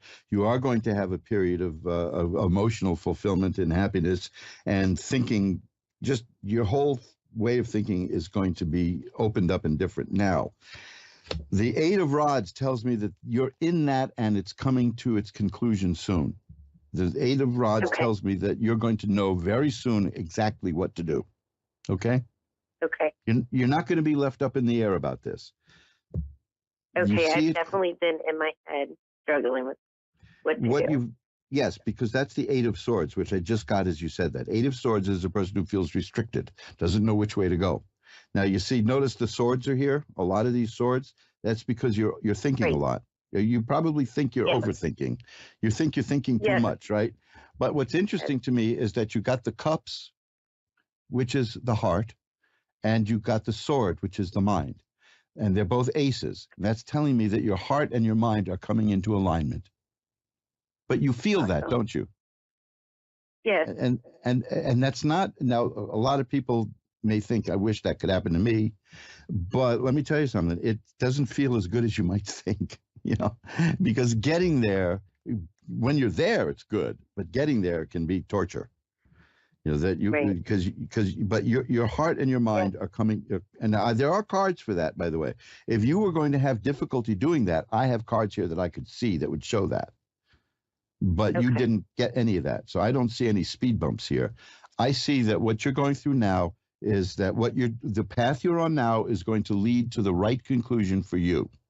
And that conclusion is going to lead to an emotional rebirth and a mental rebirth. Okay. And it's going to be really good. And the final outcome card I have here is the Four of Rods, which in its purest form is a happy home and happiness and joy. Oh, nice. That's the goal. So you're up to your ears in positive cards here, but getting there can be painful. Yes. So if you want to stay in touch with me, my email is asktarot@earthlink.net, or you can contact me through Ask One Radio or just Google Reverend Elliott's Magical Window. There's all kinds of ways to contact me. And if you want a bit of an update on this after things are moving along, just don't hesitate to drop me a line and I'll pull a few more cards for you on the house. How's that? Thank you, Reverend Elliott. I appreciate that very much. Well, because I know that it can be very difficult to open up about something so personal. And that you're doing work that is not easy, and I'm certainly not going to use that as a business opportunity. So if you want a few more cards, we could just consider that an extension of this free Ask One Radio reading. How's that? So be sure to drop me a line. Thank you. Anytime you want to. Okay. Thank you. I appreciate that. It's my pleasure. Have a great Thanks for calling. evening. Thank you. Thank you. Bye now. Oh boy, times of change can be difficult. Folks, the people who've been listening regularly for years and years and years, you might remember that long about the middle to the end of 2019, and these shows are all in the archive if you want to check up on my veracity here. I do not hold that against people who don't believe me, because I've had people who've known me for years think that I'm pulling some kind of trick when I do this with the cards. And I tell them, you've known me for 30, 40 years. You ever see me do card tricks? I can't do card tricks. I can barely shuffle a deck of cards without them falling apart. I can't even play solitaire without cheating. So how am I going to, I mean, by cheating, I mean by giving myself a little edge by doing the cards several times. I don't know how to do card tricks, you see. If I did, I wouldn't have to cheat in that sense. It's just like put a black card on a black card for the sake of getting through the game. But I believe in verification. Always listen and trust, but verify. That's the foreign policy advice too. So I around the end of 2019, I started getting aces in almost every reading I did for people on the air here. And aces are new beginnings. And I said, I don't know what's coming, but something is coming in the year 2020 that's going to shake up everything. And we're all going to be essentially having new beginnings. And that was, of course, that virus. And the cards showed that to me, but, I didn't know what it was. And that's how the cards work. We can see what's coming, but we can't see what it is sometimes. I just knew that you can't get cards like that for everybody. And it was almost a running joke. And no, I wasn't rigging the cards. Look, if I could rig the cards to have aces come out anytime I wanted to, you wouldn't see me for heel dust. I'd be in Atlantic City or Vegas. But I can't do it. I'm just a simple little humble card reader. And yet in 2019, in the second half of 2019, I was seeing cards of new beginnings coming. Now, in this reading I just did, the caller said that she's been in a time of new beginnings, and there was the Ace of Cups and the Ace of Swords. Marvelous stuff. That's what the cards do. That's they don't let you down, but you got to listen. And sometimes they don't say what we want to hear, but I think most of the time when people ask a question, they really know what it is they want to hear. Tabitha in Sevierville, Tennessee is next. You're on with Reverend Elliot. Hello, Tabitha, you with? Oh, hi. How are you, Tabitha? Good. How are you? I'm doing well. What can I do for you tonight? What can I look at? I just wanted to know maybe a future reading. Like, is there a house in the cards for me somewhere? Yes. Job. I enjoy my job. I love my job, but it is pretty stressful at times, and I just want to make sure I'm on the right path. Did you say, is there a house for you? Yes.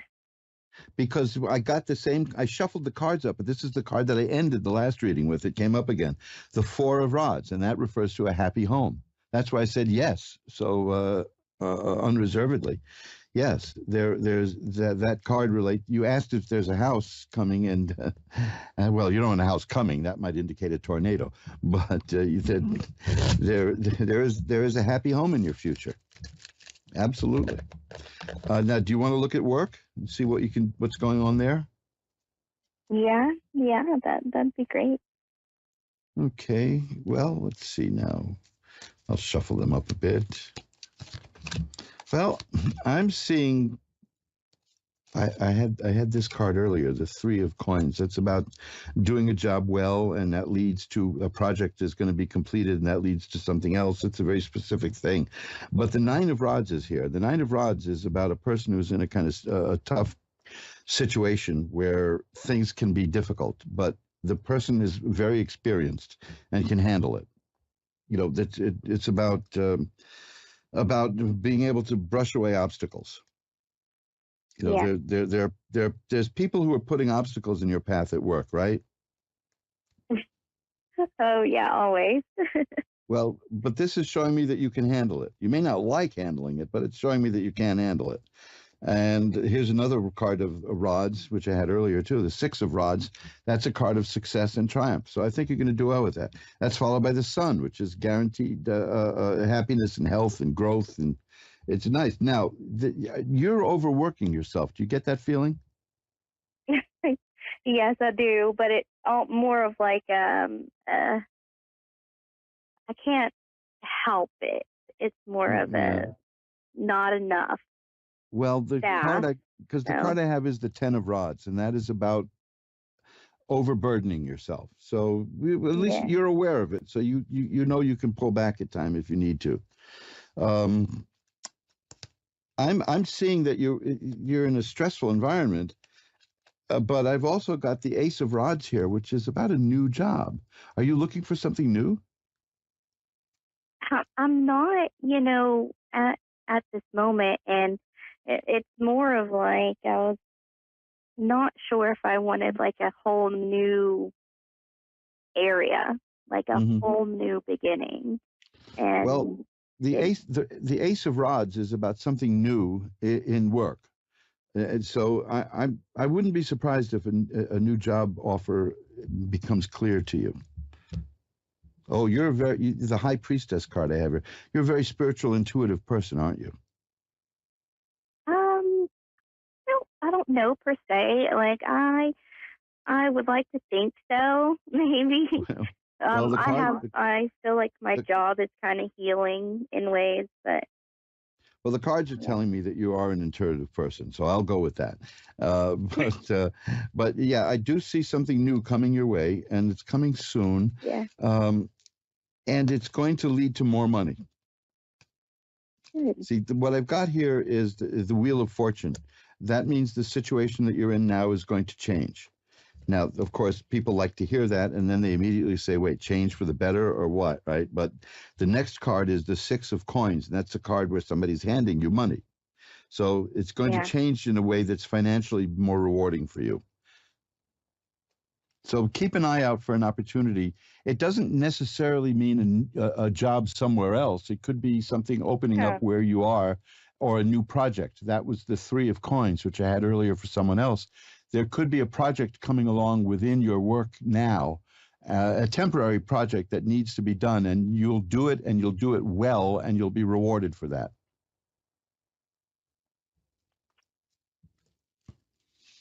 So Well, that sounds great. That's yeah, see, kind of what I need. well, I'm getting more. Look at the page of coins again. I'm getting money cards like you wouldn't believe here. So I think that there's something coming to you in terms of money, and related to work, theoretically. I mean, Yeah. this is really good. Just the thing is, you're surrounded by people, and there are people who don't have your best interest at heart. See, that's here again with the Seven of Swords, but you know that, so you're dealing with it. That was the Nine of Rods. You're able to deal with it. The person in the Nine of Rods, traditionally, the person shown in that card has a bandage on her head, meaning you've been through the battles of life a bit, and you came out okay, and you can handle these things. So you're prepared for what's coming. I think you'll do quite well. But keep an eye out for that opportunity, either for a new job or a new project opening up within the job that you've got. Okay, here it is again, the Three of Coins. So this is, it's almost a certainty that there's going to be an opportunity for you to take hold of a project there and see it through from the beginning to the middle to the end. That's the three. The beginning to the middle to the end, and you will not only be recognized for what you did, but it'll lead to other work, and it'll be very fulfilling for you. There's the King of Coins again. Anytime I see something relating to work for you, I get a card with money in it. So you're gonna be okay. You have a lot of imagination. So that's the Seven of Cups. You can see things. You can focus your imagination where you want to, or you can let it go. You can let it run. So that's good. Your imagination is your strength. Good. Maybe I'll just manifest the good stuff, manifest what I need. Well, you'd be surprised how many people do that. I remember one time going to visit some in-laws, and a cousin, one of my wife's cousins, was there. And where we were going, there was a person who was considered kind of unstable. And this cousin kept saying in the car all the way out there, said, "She's going to hit me. That woman is going to hit me. That woman is going to hit me." It's okay. Just take a deep breath. Well, we got there, and it wasn't very long before that woman went right up to her and hit her. So she was right. She manifested that. Because she kept saying, "I know she's going to hit me. I know she's going to hit me." And there was no basis for that, really, other than fear. And as soon as the little party got going, the woman came over and pow, hit her. So, because this person was very intuitive and could sense it. And so, yeah, we really do manifest things. But the joke to me is that somebody did that and called it The Secret. There's nothing secret about it. I mean, people, you can't get something if you don't picture yourself having it. I remember in the late 1960s, people who were considered successful, meaning they got what they wanted, which is, we can talk about success for hours. The one thing they had in common was that they all saw themselves having it. And there you go. I met a woman. You want to hear a story about manifestation? I met a woman. Her first day in New York in the 1980s, about 1982 or so. Her very first day in New York, I met this woman, and she was telling me all about what she's going to do, that she's going to have a TV show, and she's going to be a big TV star. And her name was Brett Butler. And she was pretty big for a while, She's hit a few hard times lately, but I always remember that I met her on her first day in New York, and she said, "That's what I'm going to do." And, she was big as a comic, and then as a guest star, and then Grace Under Fire was written just for her. And, but I'll never forget it. I mean, she just, I literally met her about an hour or so after she got off the bus, and she was telling me, "I'm going to be famous and I'm going to be a star." And she did it. Wow. She did it. Now, sometimes, awesome. When we get what we want, we've got to accept what comes with that. There are a lot of people learning that now, that maybe when you get what you want, it isn't what you needed. But what can I tell you? You know, sometimes the worst thing to happen is not getting what you want. Sometimes the worst thing is getting what you want. But I leave that. I wouldn't count her out. Let me put it that way, because this was a woman of incredible will and able to manifest. I don't think I've ever mentioned that to people, that I met her within an hour after she came to New York. Wow. And we were sitting there talking, and there it was. And of course, you know, when somebody says things like that, you remember it. And of course I remembered it. It wasn't long before she started climbing the ladder. So yeah, you keep thinking about what it is you want and seeing it and feeling it and grabbing it, and you'll get it. I'm going to pull one more card for you. I'm going to shuffle it up and take out one more card and see what that gives us. The World. That is the card of assured success. So there you go, right? I love it. Oh, boy. Keep in touch. Maybe you can let me know how things are working out, okay? Yeah, thank you so much. My pleasure. I hope to hear from you again sometime. And then I can tell people I can tell people that I spoke to you one day, you know, and they'll know who you are. I know, right? Yeah. Thanks a lot, Tabitha. Bye-bye now. Thank you. Bye. And we'll shuffle it up. Geez, we're coming around to the end here. You're listening to Reverend Elliot's Magical Window, the quarterly report. Yeah, there's it's so good to be back. It's good to be back. And you know, I knew a guy who was a doctor. His name was Dr. Lowy, and he delivered me, you know, not UPS. You know. And he told me, he was a very old man at the time, and he said that he was always nervous delivering a baby. And the first thing he would do was count the fingers and the toes, just to be sure everything was okay. And card readers, we go through a similar thing, because there's always that fear that we're going to have to deliver bad news. But as you see, it's almost like what Shakespeare said, there's no good or bad, but thinking makes it so. There was only one time in the 10 odd years, very odd years, I might add, of doing this show, that I saw something in the cards that I didn't want to talk about in public. And I had the person contact me off the air, and we discussed it privately. But it wasn't bad news. It was just intensely personal, and I didn't think she'd want me to go into that in public. But doing these readings, there's always a thing in the back of the mind where you kind of hope it turns out well for people. And it generally does. Readings generally turn out well because, you know, there aren't that many disasters in life. People generally tend to come out okay, even under adversity. So it's nice to see how it works. And you have a lot of courage calling up and talking about things in front of millions of people with a total stranger. And you don't get a much stranger than me, I think. That's, man, if I ever write my autobiography, that and if it was allowed to go on sale, I would definitely you'd see the weirdness of life. Gina in Mount Joy, Pennsylvania is next. Hi, Gina. You're on with Reverend Elliot. Hello. Hi. How are you, Gina? I'm doing well, thank you. Good, good. What can I look at for you tonight?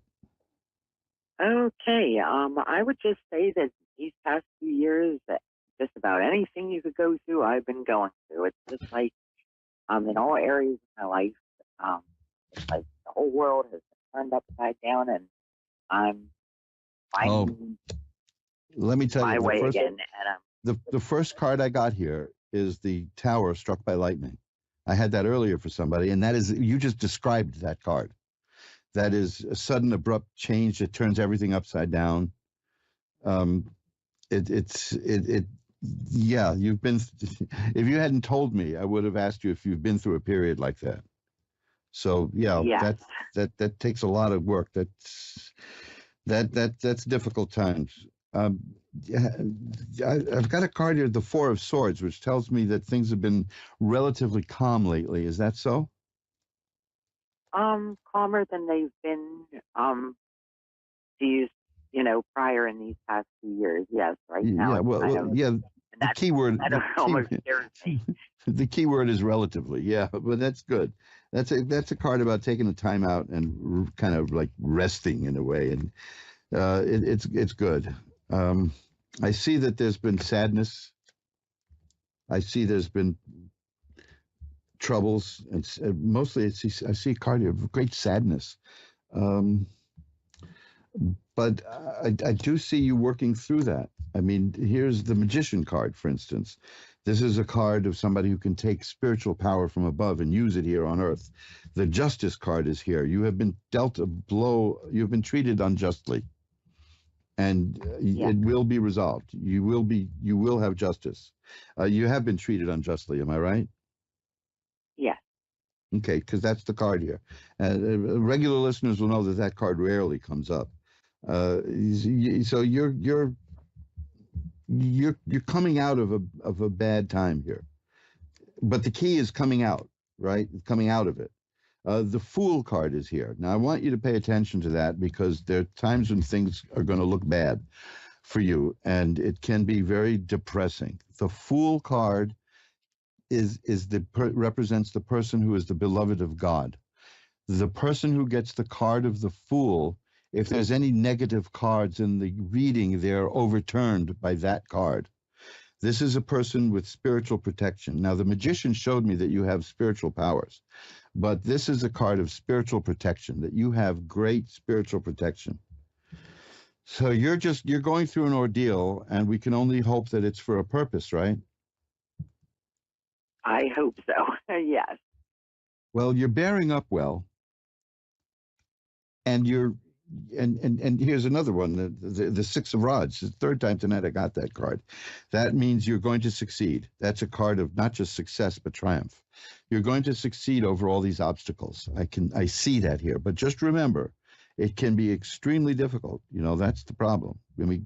Going through these kind of changes, it may be good in the first of all, don't listen to anyone who says that whatever's happening to you is a blessing in disguise, because that is the kind of thing that just means you really got shafted. When somebody tells you that, right. A blessing in disguise. Yes, very little comfort in that. Yeah, it's not. I mean, you've been going through hell, and I see that in these cards, but I see you coming out of it. I see you coming out of it quite successfully. Remember the Fool card, please, because that is an important card. It rarely comes up in readings, and it is a card of great spiritual protection. And the Justice card, in case you are concerned that maybe you're not being right about this. If you think that maybe it's your imagination, let's say, no, this card is telling me that you have not been treated justly. And it's confirming that, and it tells me that you're going to get the justice that you are owed. I mean, what people say, life doesn't owe you anything. Sometimes it does. Now here's the Strength card is here. You've shown great strength during all of this. The Five of Rods is here. That's a story of the card of people. You look at that card, it shows people there beating each other with sticks. That's about adversity, but you come through it. The next card is Judgment. That's rebirth. That's coming back alive. So this is not going to keep you down. These are the Judgment card, and the card of the Justice card and the Judgment card. These are telling me that you're going to get what you've got coming to you, and it's good. Okay, that's the main thing. Keep that in mind. Don't get hopeless, because it may turn bad again, but it isn't going to last, the bad stuff, and it's on your way to very, very, very good stuff here. The Six of Rods especially, and the Fool, and the Justice card, and the Judgment card tell me that you're going to come out of this all right. But the main thing is, the first thing you said to me was about everything being upside down, and I got the tower struck by lightning, and you know what that feels like. It shows people being blasted off of the top of a tower by forces around them. So that's what you described, and that's what's here. You're going to be okay. You're really going to be fine. I got the Nine of Coins here. It tells me that you're going to be okay. You're going to have serenity. So just, if the road getting there is a little rough, just remember that the ending is going to be good. You're getting where you're going. Okay? It's just hard. It's just hard to see that light at the end of the tunnel. It's like trying to bounce a ball that you left too much air out of. It just every Good description, yeah. goes by. Well, I have the 8 of rods here, and that tells me that your wait for the good times is not going to be very long at all. The 8 of rods means whatever's coming is coming soon. So just hang in there and remember those cards. Remember the strength card. AskOneRadio.com in a day or so we'll have this show up in the archives. And you can't miss it. It's the only Reverend Elliott's Magical Window that's been up in the last 3 or 4 months, So you can listen again. You'll be the last call on the show. So you can probably speed through it if you download it and listen to this reading and take heart. Now, if you can't figure out how to do that, if that's a problem, you drop me a line at asktarot@earthlink.net and I'll send it to you. Okay? Because I've got to get out of here. I have to get out of here in 3 minutes. So I got to wrap it up. But this is a good place to leave it. Here's the other one. The 10 of Swords is here. That means the worst is over. Okay, so you're getting close to the end of the bad times. Excellent. Keep that in mind, okay? I sure will. Beautiful. And if you need anything else, my email is asktarot@earthlink.net. It's one word, asktarot, okay? Thank you so much. That gives me some hope of, there is light at the end of the tunnel. There definitely is. These cards are excellent cards. They show a difficult trip, but a successful trip. I feel they were very accurate. Great. That's what counts. Thanks for calling. Bye-bye. Thank you so much. And that's it, folks. That's it. We've come to the end of the Reverend Elliott 2023 edition of Magical Window. No, I will be back next week. I will definitely be back next week. Now, remember, if you're interested in what I've been doing while I've been hibernating, because that book I was telling you about, which is about psychic healing, you can find that at magic-works.com, magick-works.com. I absolutely painstakingly restored. The book was in pretty good condition considering that it was from the 40s. But I did have to replace a couple of paragraphs, and it took me a while to find the proper typeface, but I did it, and it's there. And to all of you who have ordered books during this time, we did get them out to you, and I thank you for your patience. Sometimes it took a little longer than usual, but they got out, and we're trying to get things running and back to normal. And if all works according to plan, I will be here again at 11 Eastern, 10 Central, 9 Mountain, and 8 Pacific on the Ask One Radio Network to look through the tarot cards for you. Until then, you can go to magic-works.com, magic-works.com. My mouth's a little dry. You see, I have to pace myself. I have forgotten how to do it, didn't I? And we will, you got like 100 pages of magical stuff there. There's films there. There's things to read. There's recipes. There's all kinds of fun stuff. Take a look at magic-works.com, and the first thing that you'll see on the homepage is that new book about psychic healing, the new reissue of the book from the 1940s. I'd urge you to grab that, because we need that. We all could use some good old psychic healing now. So until next week, remember, time flies. It's up to you to be the navigator. Bye-bye now. See you next week.